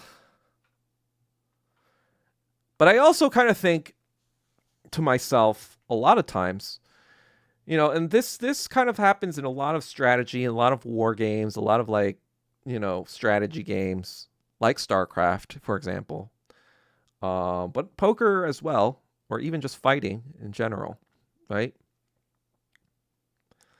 When I'm thinking about poker, I'm always thinking kind of like, what would I do in this scenario? Or what would I do in my opponent's scenario? And how would I interpret my actions if I were my opponent, right? There's all these kind of like leveling things going on, but like when you play with an opponent enough, you kind of get a feel. You kind of get a little bit of a feel for what they think about you and what they think you think about them.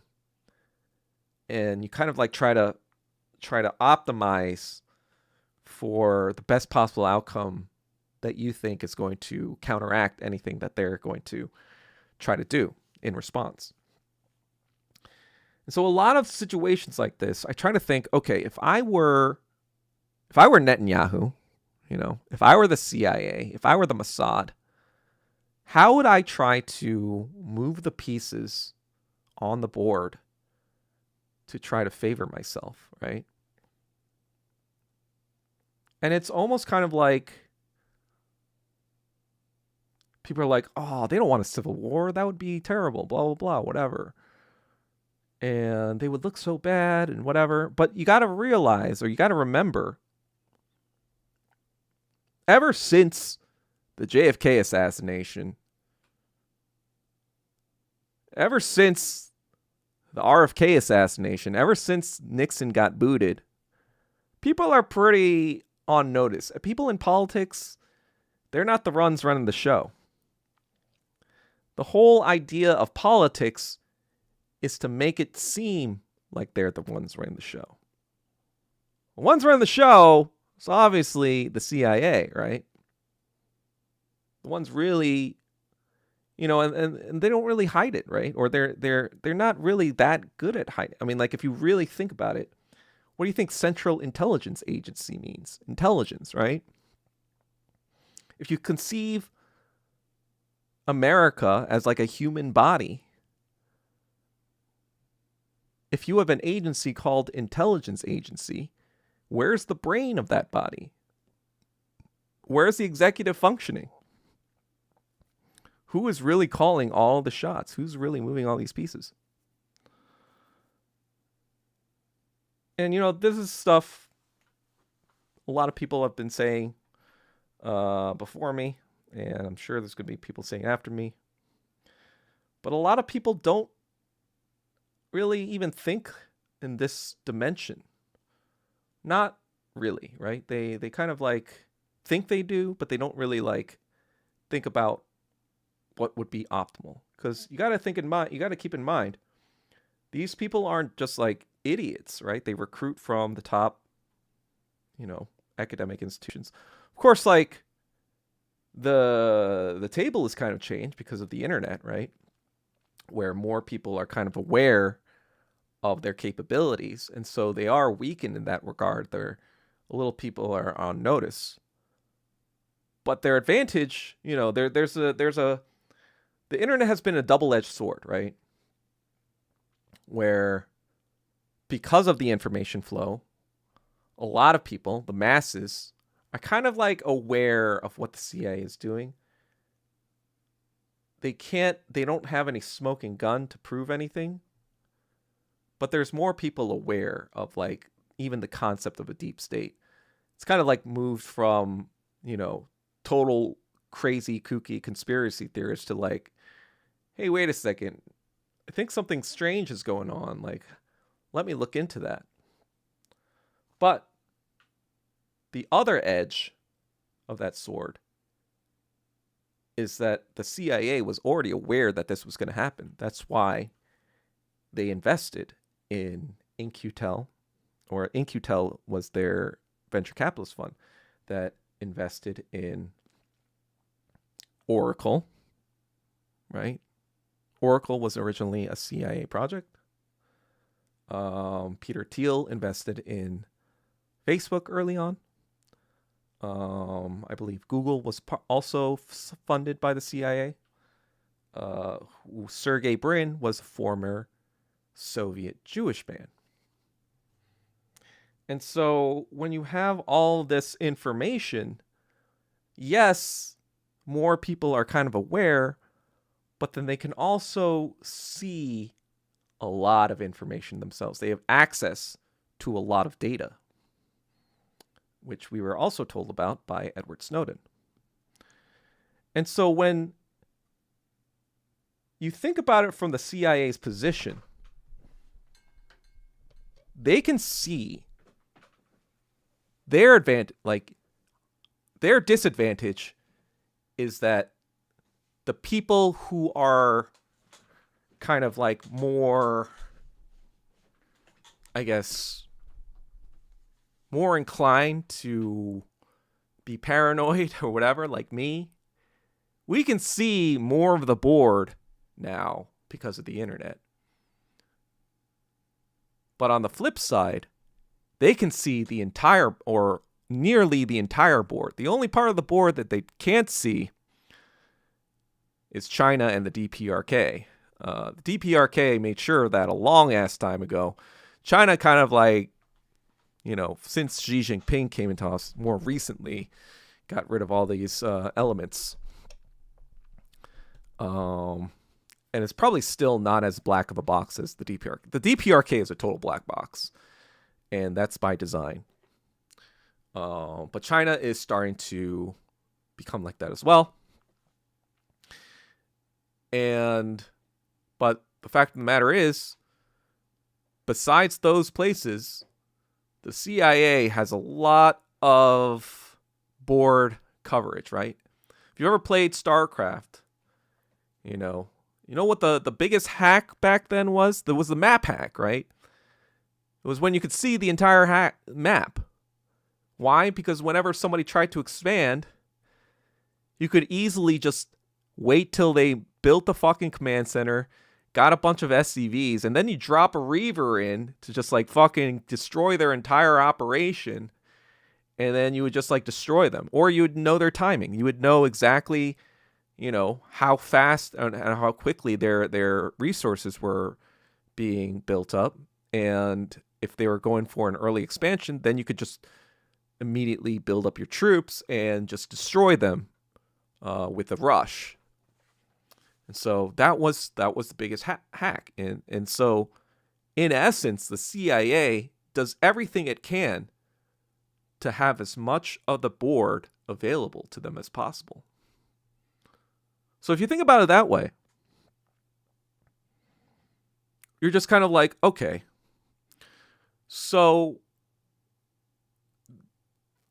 although ICE is obviously incompetent, it's just kind of like, at the end of the day, they're incompetent on purpose. There's a reason they're incompetent. For example,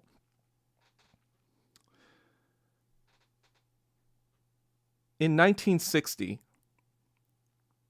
there was a close race between JFK and President Nixon, or Vice President Nixon, in that election. And the CIA didn't know who was going to win, but the director kind of had his hands in both campaigns, just to be like, hey, remember when I was there, And so when JFK won, he was kind of talking about pulling out kind of lowering the conflicts of communist countries and starting to be like, you know what, maybe we can get along with Khrushchev. Maybe we don't have to be so, antagonistic towards each other. So, of course, Dulles didn't really like this, right? Allen Dulles, director of the CIA. So, there was an infamous Bay of Pigs incident where, it was some Cuban-led, kind of commandos who were trying to overthrow the Cuban government against Fidel Castro. And he sent a CIA team to them. But the records kind of show that he sent the C team, right? He didn't send the best operatives to the Bay of Pigs.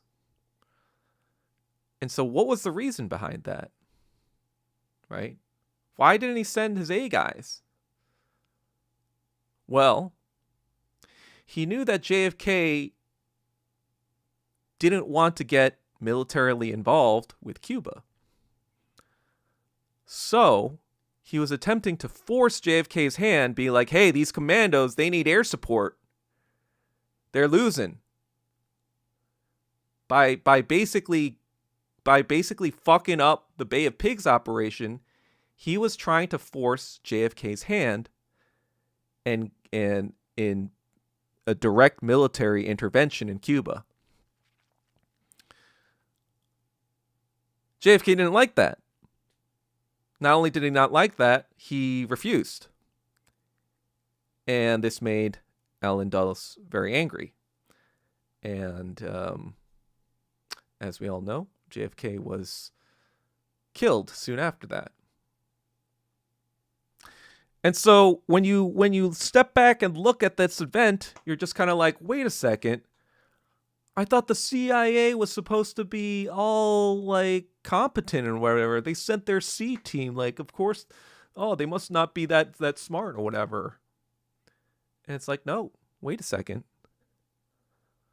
Now, why did they send their C team? Do you think it was just because they weren't smart or they didn't know what they're doing? No. It's more that there was a reason behind that reason. It's just that it wasn't immediately apparent if you look on the surface level. So when I see this sort of stuff going on in Minnesota, first the Renee Good thing. When it's just Renee Good, you're just like, oh wow, maybe this was a fuck up by ICE. Maybe they, this is look bad. This is kind of look bad on ICE. Like, what are they doing? So that was kind of like what most people thought, and I kind of gave that some weight as well. But when you see this event, that's even worse. Like the Renee Good thing, you could kind of be like, well, maybe he was trigger happy and he did fear for his life. He didn't see the car immediately turn, so maybe it was moving forward towards him. Not that I'm not saying that I believe that narrative, right? I'm not saying that I believe it at all, but there was more of an angle where people could buy that bullshit, right? There was more of an angle, pun intended, where people could buy that, right? But in this one, they literally killed Jesus, literally killed Jesus Christ, right? What is it? He was, before joining the Veterans Administration, Alex Preddy did medical research to help treat cancer. His work is published in medical journals. He was a Boy Scout. He was a choir boy. He was a cancer researcher. He was a nurse for military veterans, a community volunteer, and he died trying to protect a protester. Right? This isn't just like a random immigrant that you just blew away. This is like literally American Jesus was killed. And it's like, after the Renee Good thing, you'd think they'd be like, the powers that be would have been like, if they were really concerned about that, they would have been like, okay, we got to tighten up the screws. We need to hire people who aren't going to make mistakes like that. Like, that looked bad for us. We need to make some changes. But this was not only, not only the most obvious execution in like recorded history, like in smartphone history. This is like, remember like in Black Lives Matter, it happened because of the cell phone, right? It happened because like for the first time, it wasn't just the cop's word about what was happening. It was like, you took that at face value, right? It was like, wait, we got you on video, bro. You can't lie about this shit. We watched a total fucking execution in 4K of American Jesus. And you're saying that this was another mistake by the powers that be? I don't think so. I think this was a direct provocation. They're trying to provoke a response. And immediately, yeah, like I said, there were some people who probably were like, you know what? I'm going to sit this one out. But there were a lot of people who were like, this is fucked up. A lot of people were even more protesting, right? And, they called in, I think they called in the National Guard. I don't know how it's going to shake out. Maybe the National Guard is going to attack ICE. Who the fuck knows? Even if that was the case, every sort of chaotic thing that comes out of this might be planned. Might be sort of like, maybe there's a fucking plant within the National Guard that's going to start shit with ICE on purpose. Who the fuck knows, right? I don't know. What I'm saying, though, is anything that happens afterwards, after this event, it feels like it's all being orchestrated at this point. It feels like something is being fucking orchestrated. Like we're all fucking pawns on this fucking map-hacked chessboard, on this fucking StarCraft map. We're all fucking pawns. We're all fucking SCVs that might get reaver dropped at any fucking point. Oh, good night, Anakin. I just saw you say good night, but yeah. Just gonna get reaver dropped, at any point. We're just fucking random SCVs or probes or drones, like, collecting our fucking, minerals or Vespine gas for the command center. Might just fucking get reaver dropped at any point. And it's like, I don't know. I don't know how to interpret anything anymore because, like, this might all just be some sick fucking game. Anyway, if you are, in that area, I would suggest being very careful. Ain't no shame about staying in. See, again, if you guys try to use this to be saying I'm an instigating, no, I'm saying, like, ain't no shame. Ain't no shame in staying inside if you don't want to risk your life. I don't know how things are going to shake out. I'm not advising anyone to go out there. I'm doing the opposite. I'm doing the very opposite. It's fucking cold. There's a lot of snow, apparently. Who the fuck knows? Especially as Asian dudes. This country never cared about us. So I do not shame anyone, especially us, for sitting this one out. It's not our fight. And I think, because at the crux of it, right? The crux of even participating in a protest like this is the idea that the government gives a shit. Is it the idea that your actions will make the government change its actions? But clearly that's not the case here. And what the case is actually is that the government is trying to use some sort of random chaotic event as pretext for increased control, right? Because what else do we have after 9/11? It wasn't just the Homeland Security. We had the Patriot Act. We had Obama's disposition matrix, where he could just kill anyone he wants on the planet. We had all these other fucking things, So at this point, I would say, like, don't, as much as you can, avoid those fucking ICE things. Like, maybe if you're, like, maybe if you don't have a choice and you're getting ICE rated, obviously you don't have a choice and you gotta fucking resist however you can or whatever. I would say get the fuck out of there. And you might say to me, well, and if you don't have a choice, like, and you can't economically, like, I don't fault anyone for resisting that when they don't have literally a choice. But if you do have a choice, don't go dying for nothing. Because nothing will happen, right? They are using your, like, even this martyrdom stuff, they're going to use it for their own purposes.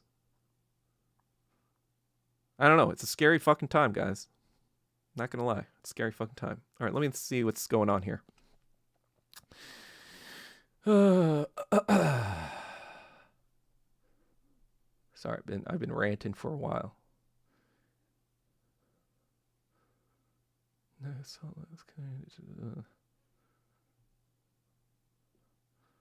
Trust me, Doug has been saying this shit for years. It's bad at NYC, bro. Seeing Mom Donnie fight one ICE person last week. What did Mom Donnie do? Luigi didn't do it. Yeah, if the eyebrows don't fit, you must quit. If the eyebrows don't sit, you must quit. More control. I saw some video of mayor scooping up snow today. Lol saying no other mayor would help people scoop snow in a blizzard. Oh, God. Whatever. Democrats are in on it. Of course they are. Dems aren't talking about defunding ICE. Yeah, exactly. You know what Dems did? They just, with some other Republicans, they passed a bill saying every 2026 car and beyond, they can have a fucking kill switch to your car. That's what they fucking did. Mayor of NYC is trying to do it. He said he will get police versus ICE war. He ain't gonna do shit. Mom Donnie ain't doing shit. Guy who died in... He wasn't a star person. He was a regular white dude. Was he?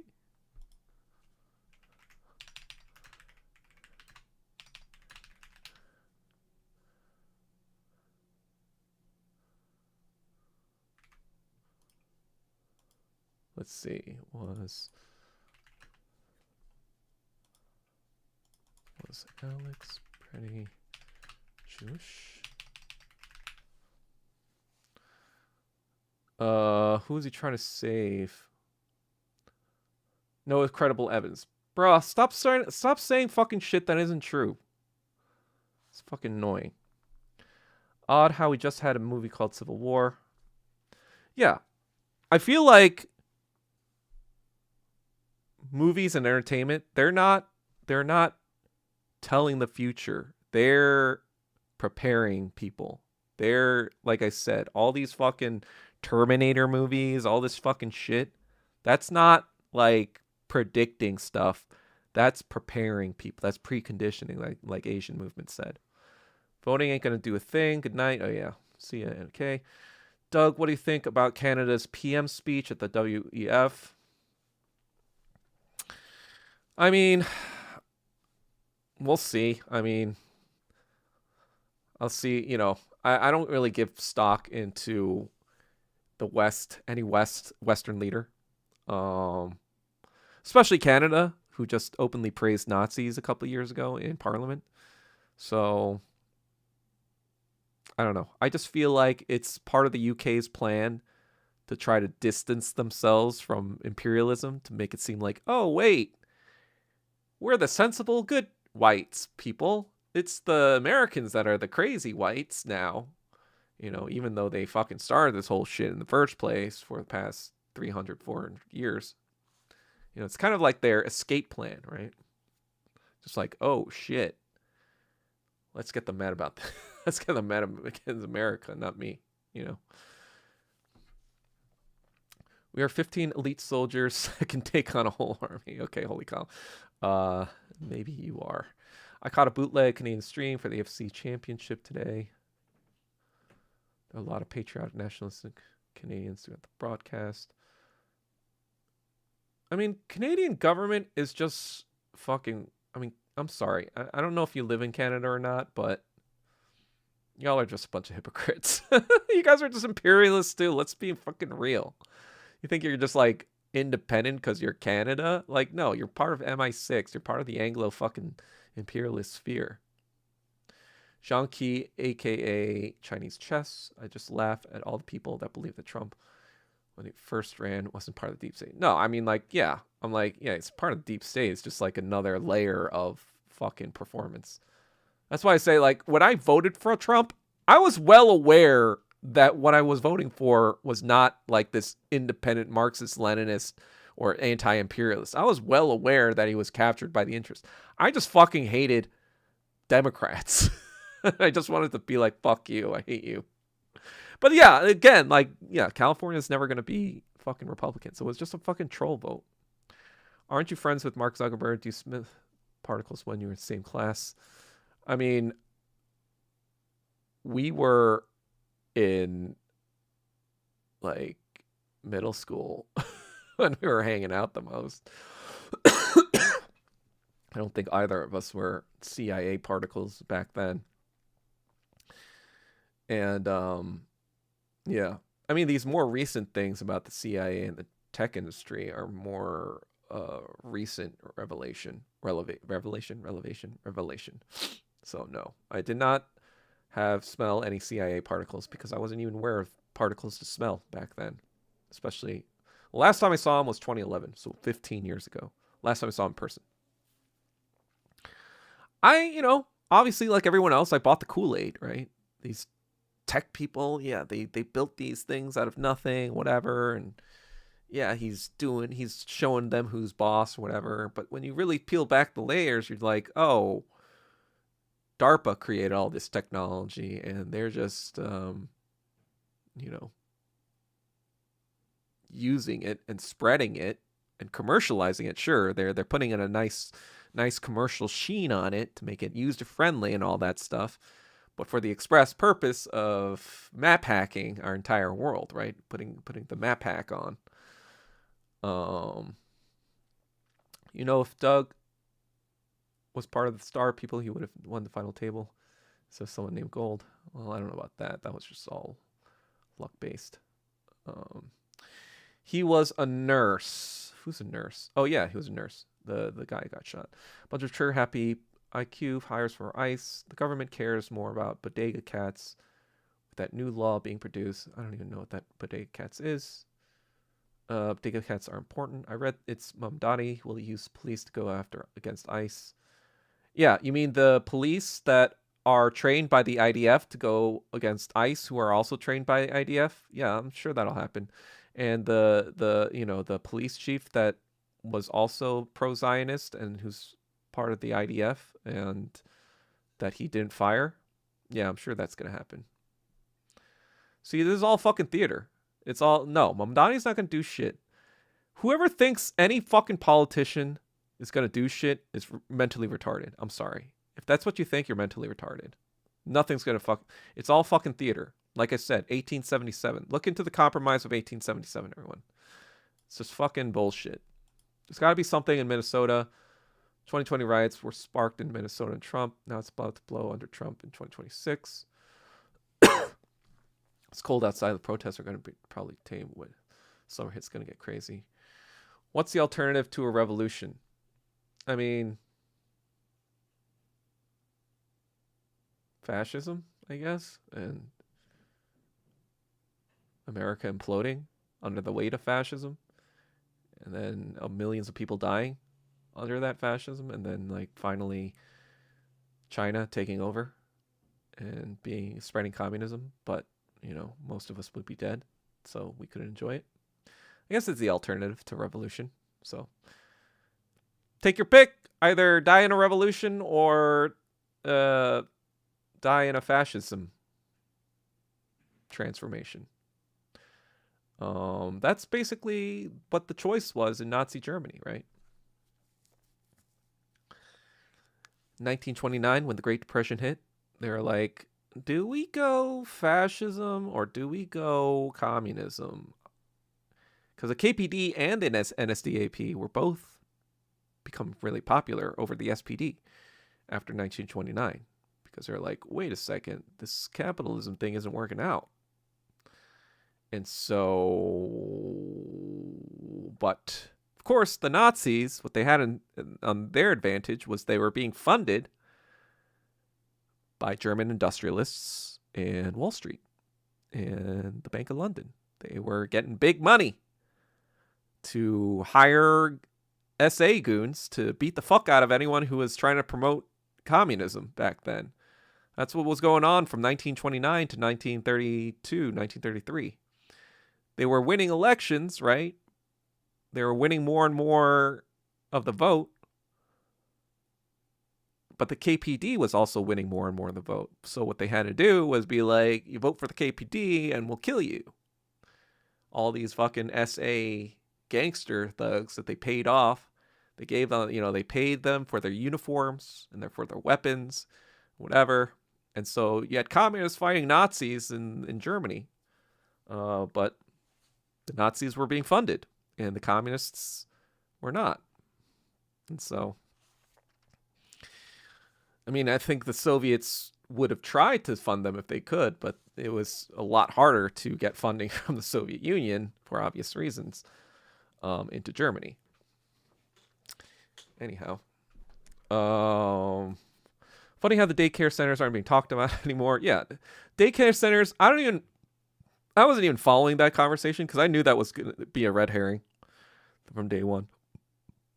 I was like, this Somalian shit, this is all just fucking nonsense bullshit. This is just slop they're just throwing at us to be like, exactly. It's just pretext. It's all pretext. 199% for sure. Do you think Trump's assassination was staged? It's tough to say. I think the shooter was staged, but I don't think he was supposed to miss. I think missing like that, I don't know. I don't know exactly about that situation. I think if it was an op, I don't think he was supposed to miss. I think that was a mistake. And it's hard to believe that security would have let that one slip, especially in such a contentious election year. Right? Don't go to Flushing or Chinatown in NYC. Wait, are there like ICE agents around that area, David Tay? I'm bringing my passport everywhere. Yo, what up, Doug? Kim Il Doug. Sup, Wi-Fi? Dude looks textbook Brooklyn Jew. Yup, you the one posted picture. I posted his picture, but I didn't say he was fucking Jewish. I'm sorry I'm not like racist and retarded. I actually check the fucking sources before I say anything. I don't know. I don't know if that's your standard of truth bearing, but that's what I tend to do. Who gives a fuck about Canada? Yeah, exactly, whatever. They're just like an arm of the UK. The movie Joker had a scene where they had a riot. A few months later, the whole nation had riots. Canada's Five Eyes. Why does Mamdani keep saying he's going to keep ICE out of NYC when ICE is already there? Exactly. Guy who died, mom was Jewish, makes him Jewish. Are you what? Hold on.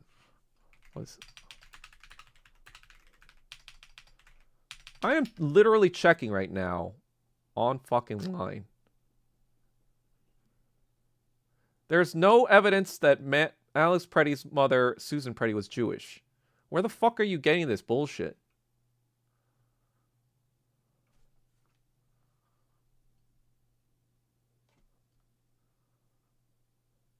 Family background details can point to a Midwestern upbringing, Green Bay, Wisconsin, involved in typical activities, no synagogue affiliations, Jewish holidays, or heritage references in any coverage. If he was Jewish, do you know how much more coverage this would have? This would be unstoppable. Like, no, he's not fucking Jewish. What are you guys talking about? If he was Jewish, this story would have gone fucking nuclear.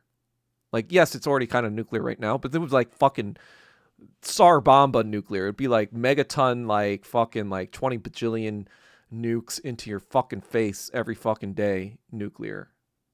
This guy was not Jewish. Like, stop saying fucking bullshit unless you're fucking sure about it. Don't say fucking has a Jewish type or looks Jewish. This is fucking nonsense. Like, get the fuck off my fucking channel if you're gonna say bullshit like that. Like, I'm serious. Like, I don't like when people just say fucking bullshit that they can't fucking verify.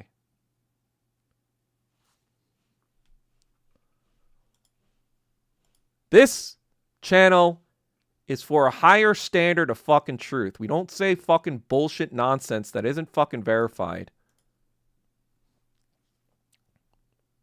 And if you think that's harsh, then I don't care. Get the fuck out.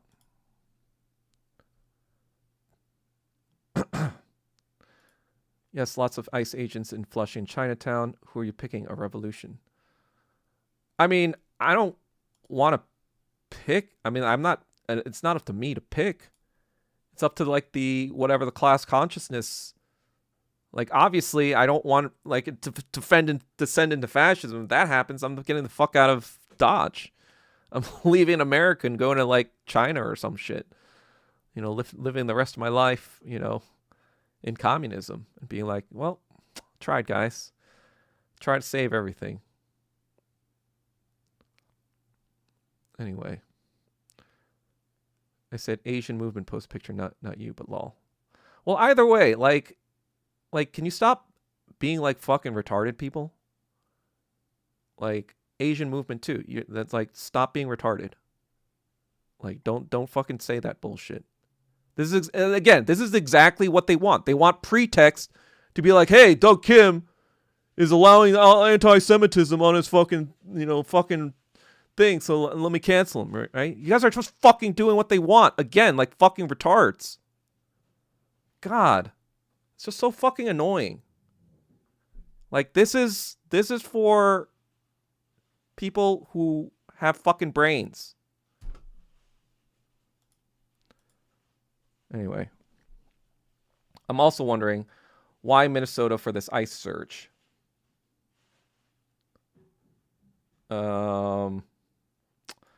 So a lot of you guys may not know this, but Minnesota is pretty heavily fucking anti-Asian, actually.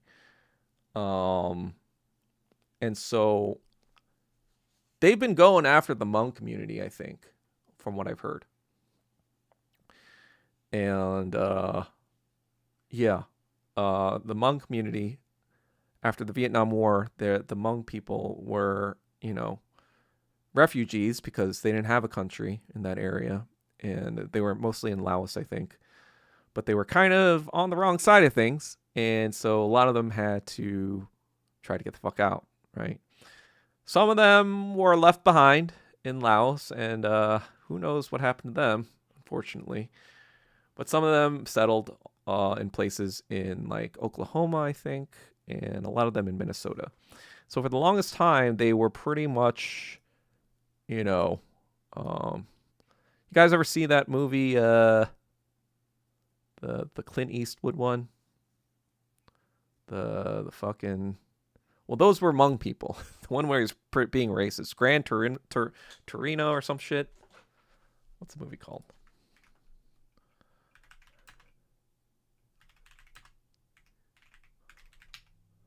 Gran Torino. That was about Hmong Americans. Where was it? In Minnesota, actually? Where is this? Korean War veteran, of course. Where are they even in? Detroit. So it's in that area, right? Detroit, Michigan, Minnesota. The Midwest, as I've said before, has always been kind of like a very anti-Asian area. But also in Michigan and Minnesota, there's also a fair amount of Muslim people. Dearborn, Michigan, I think, has a fair amount of Muslim people. So in that region, there are a lot of Muslim and Asian Americans. And so while they're trying to say, oh, it's the Somalian, corrupt, whatever, blah, blah, blah, like we've kind of already discussed before, that was just a red herring. That pretext. That's what I should have called this thing, pretext. Maybe I'll call it next time. Pretext. That's what the CIA is always trying to fucking do. And so Grand Theft Auto, yep, that's the sequel. That's a sequel to Gran Torino. But that would be what I would guess for the Minnesota ice search. Also, maybe because of BLM, there are people who residually, because, the George Floyd push has started there, right? This is just a theory. I'm just riffing right now. But a theory could be, or the case could be made that, back then, BLM started in Minnesota, right? And they fucking torched the entire Minnesota Police Department. And there were material changes that did happen. First of all, they did arrest Derek Chauvin and the other police officers, and they kind of threw the book at them, right? Even Total, our guy who was just managing the people, right? He wasn't even holding them down. He got more years than the guys who were holding him down, all right? But he was just like managing. He was just doing crowd management because who knows? I think he was Hmong as well, right? Let's see. Total.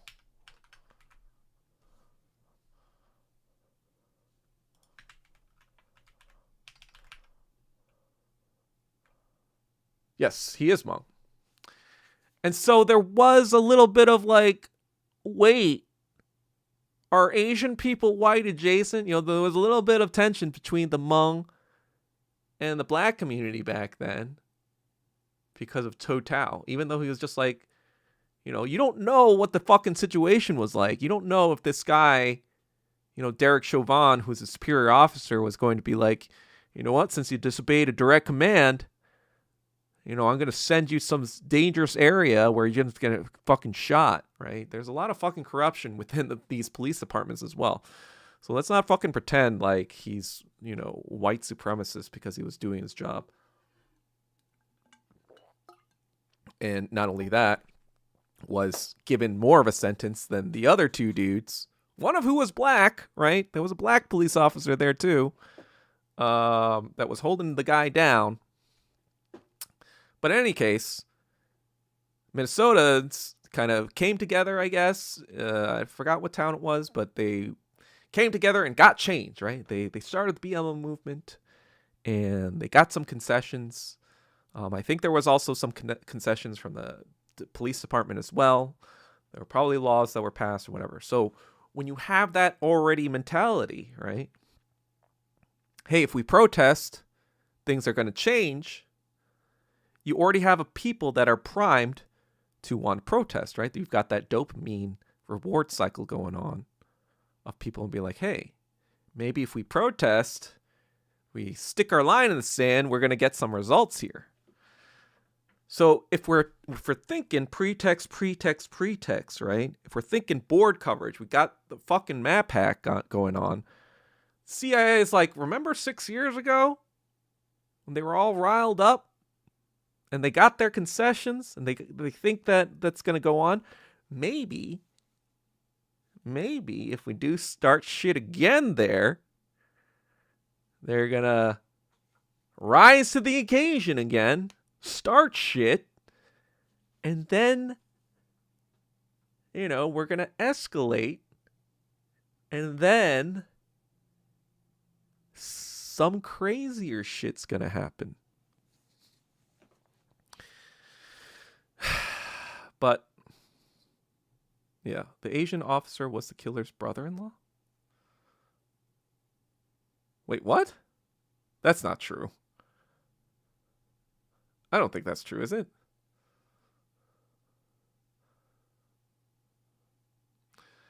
Anyway, that's my theory on that. Wait, Total was not the brother-in-law of Derek Chauvin. No, I don't think so.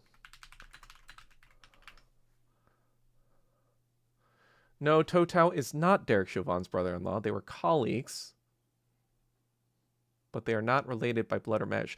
I think you're thinking that Derek Chauvin's wife was Asian. I don't know if she was Hmong or not.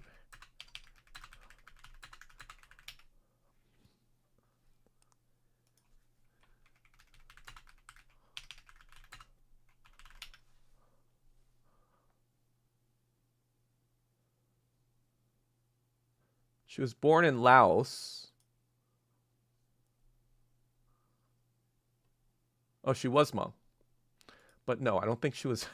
Not all Asians are related to each other, illustrious. Come on, man.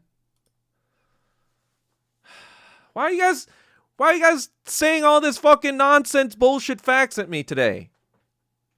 You guys really testing my patience. What's going on? What's going on, guys? Anyway, I've been yapping for over 2 hours. Well, you read wrong, and I don't remember reading anything like that. And I just verified it. And so it's just kind of like, I don't know. I don't know what to say. I don't go judging people on, how they look. 'Cause if you thought about it, for more than 5 seconds, for more than 10 seconds, even if he kind of looks Jewish, can you imagine what the fucking shitstorm would be if he was Jewish? You don't think they would have figured that out by now? By January 25th, 2 days later? Is it 2 days later? I think it's 2 days later. Did it happen? I don't even fucking know. I think it was, January 23rd. You think like 48 hours later, somebody wouldn't have asked, hey, is this guy Jewish? He kind of looks Jewish. Let me fucking, you don't think there were like millions of people on the internet fucking doing that? And then if it was that the case, that everyone would fucking know by now? Like, can you guys just use your brain for like 5 seconds? It's not weed withdrawal. It's a fucking like retard withdrawal. I guess maybe because I was on weed before, I was more retarded and I would let something like that slide maybe back then. But now I'm just kind of like, I'm seeing retardation, and I guess it would be smart withdrawal, anti-retard withdrawal. Now I'm experiencing retardation, and so I'm like, fuck, This is making me relapse right now. Fucking making me angry because I'm relapsing because I'm getting retardation when I'm. All right. I think I've taken this analogy as far as it can go. This isn't The View, guys. This is the Yell Night podcast. If you want The View, take your weed baked takes onto The View, onto KTSC that doesn't exist anymore. Maybe we all smoking weed right now, except probably. Can you do IRL vlogs? Bro, Carrie Lucy, well, like, what do you think I'm like some random influencer just doing vlogs about my life? Oh man, what kind of vlogs would you want me to do? Out of curiosity, Carrie Lucy, what would you want me to vlog about? Out of curiosity, maybe I'll entertain this before I go. This is the last thing before, unless anyone has any questions. This is gonna be the last thing I entertain. But and I'm gonna go. But what would you like me to? Well, what about going back to New York? And then once I'm back in New York, exploring different, exploring different neighborhoods, going to fancy cafes. So you want me to just be like a travel influencer guy? I mean, I wouldn't be really apartment hunting. I'd be already moving into my parents' co-op. I'd be hunting for exactly -2 months since I already kind of figured that out before. I was saying this entire time, David Tay should be that guy. David Tay, I've been telling David Tay, like, he is the New York City guru, right? You know, he was on top of shit. He like reads all the fucking New York City Gothamist blogs about like what the hottest burger is, what the hottest pizza is, what the hottest shit is at all times. That's why I hang out with David Tay at the end of the year to be like, yo, what's the hottest fucking place to go to? Like when we hibernate, this is what we do in New York City. For the past 5 or 6 years, during the holiday break, you know, like I spend a couple days with my parents and, you know, family and all that because, you know, you have to kind of do that. But then I'm like, all right, that's enough of you guys. And they're like that to me too. It goes both ways, right? It's you know, they can only take too much of me shilling these two guys. So I go to David Tay's place. We hung out for an entire, like, how long was that when we watched The Witcher 6 or 7 years ago? Jesus, that was like, we just fucking camped out just watching The Witcher. And that was good. That was a good time. But then we would do kind of the stuff you're talking about. But then the reason, you know, besides, well, obviously it's great because David Tay's not married, he doesn't have any kids, and we're just like a bunch of now 40-something-year-old bums that just fucking walk around like New York City like we own the joint. We check out the coolest, not even the coolest places. We're not cool. We just like go to these like pizza spots or whatever, or these cool, I mean, these new, I guess, hip food spots. Like we went to that weird sort of place on the west side near Hudson Yards, that monstrosity thing when it first opened. I think I wanted to go to the fucking thing, like that thingamabob, the fortress looking thing in downtown, but I think too many people committed suicide, so we couldn't go up there at any time that I was there. But that's what the stuff. But David Tay would know, because he's a born and bred New Yorker, guys. He's lived in or grew up in Queens, but also in the city in Manhattan. I've been telling him he's like the ultimate hype man. He's like got all the fucking New York. He should be the one blogging and shit because he knows all the shit. He knows the hottest places. That's like his thing. He watches YouTube videos all the fucking time to be like, I know what the hottest thing is in New York because I watch all the New York blog. He watches everything you're talking about, Carrie Lucy. Every single New York blog you've probably seen, he's probably seen that one. And so I encourage him to make like Hype Man NYC account, but he hasn't done that yet. I'm like, you're going to make like millions of dollars. Just give me 10% and I'll be your manager. But yeah. Do a Prince Street pizza vlog. Lol. Okay. Maybe when I move to New York, maybe me and David Tay can start something like that. Right, David Tay? I see the heat you influencers get, and I'm like, it's not worth it. Yeah. I've been getting heat since like I'm not even an influencer, guys. I'm like 6K, like I said, I'm 6K followers on Twitter, and that's just like really recently.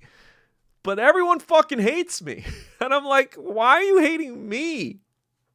I'm a nobody. And I got 15 followers, probably like, 15 Twitch stream followers. I'm just kind of like, why do people hate me so much? I got no influence. I'm not even worth hating, I think. Maybe I am. Anyway, oh yeah, I mean the vessel.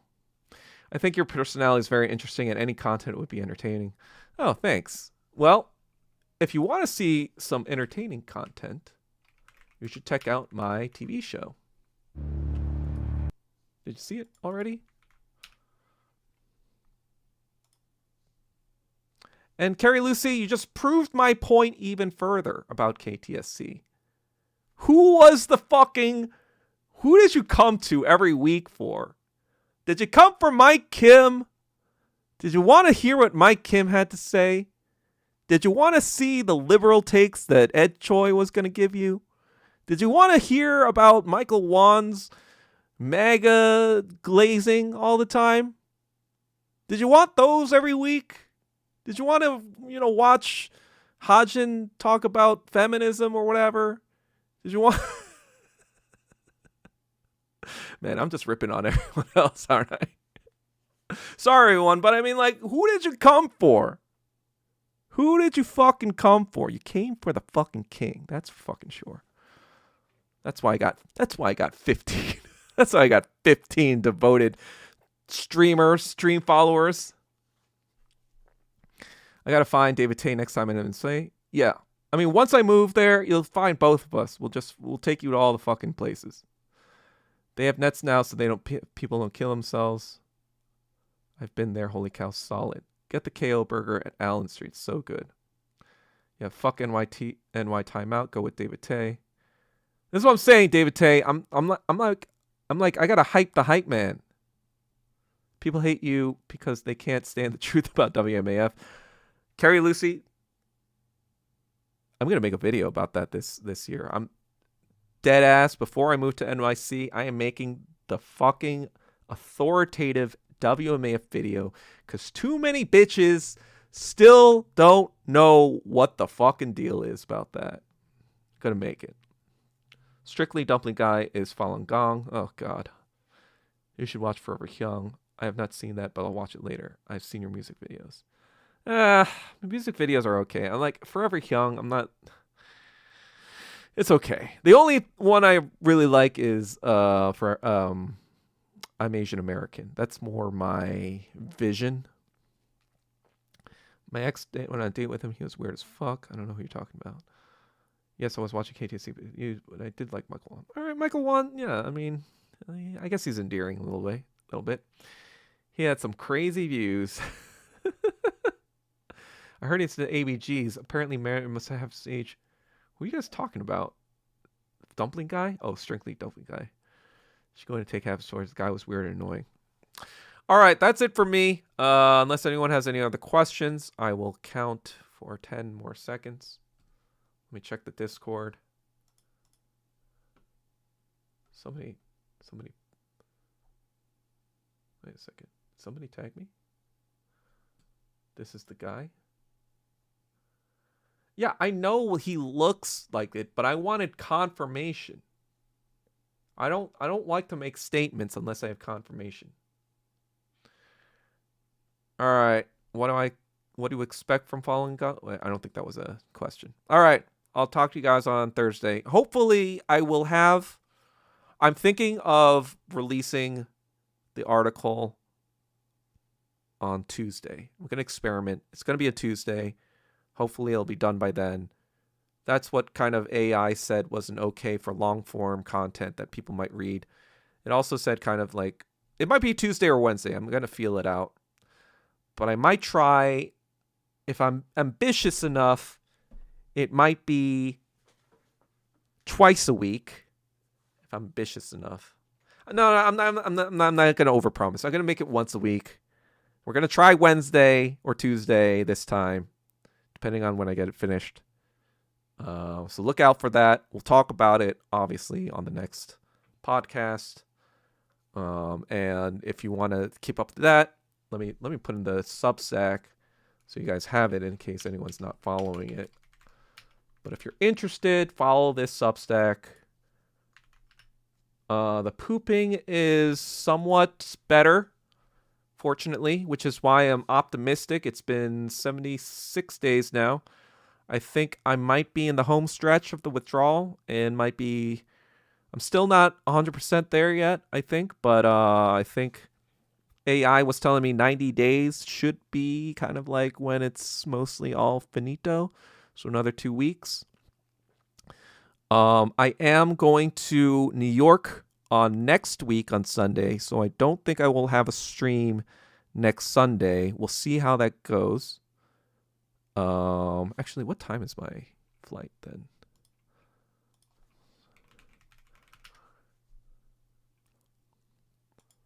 Maybe I'll do an early stream before I go. Let's see.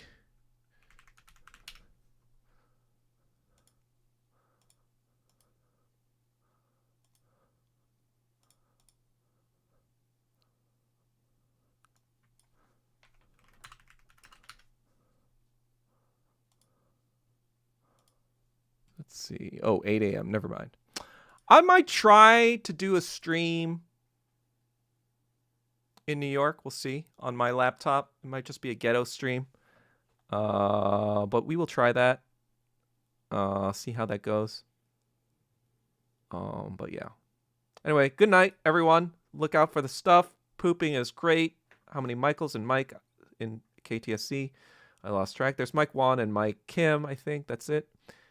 David, good night with David Tay. Not with David Tay that time. I'm just going to be in my Westchester home. David Tay might join me when I move to New York. But yes, iPad has better camera than laptop. Does it? I don't think so. All right.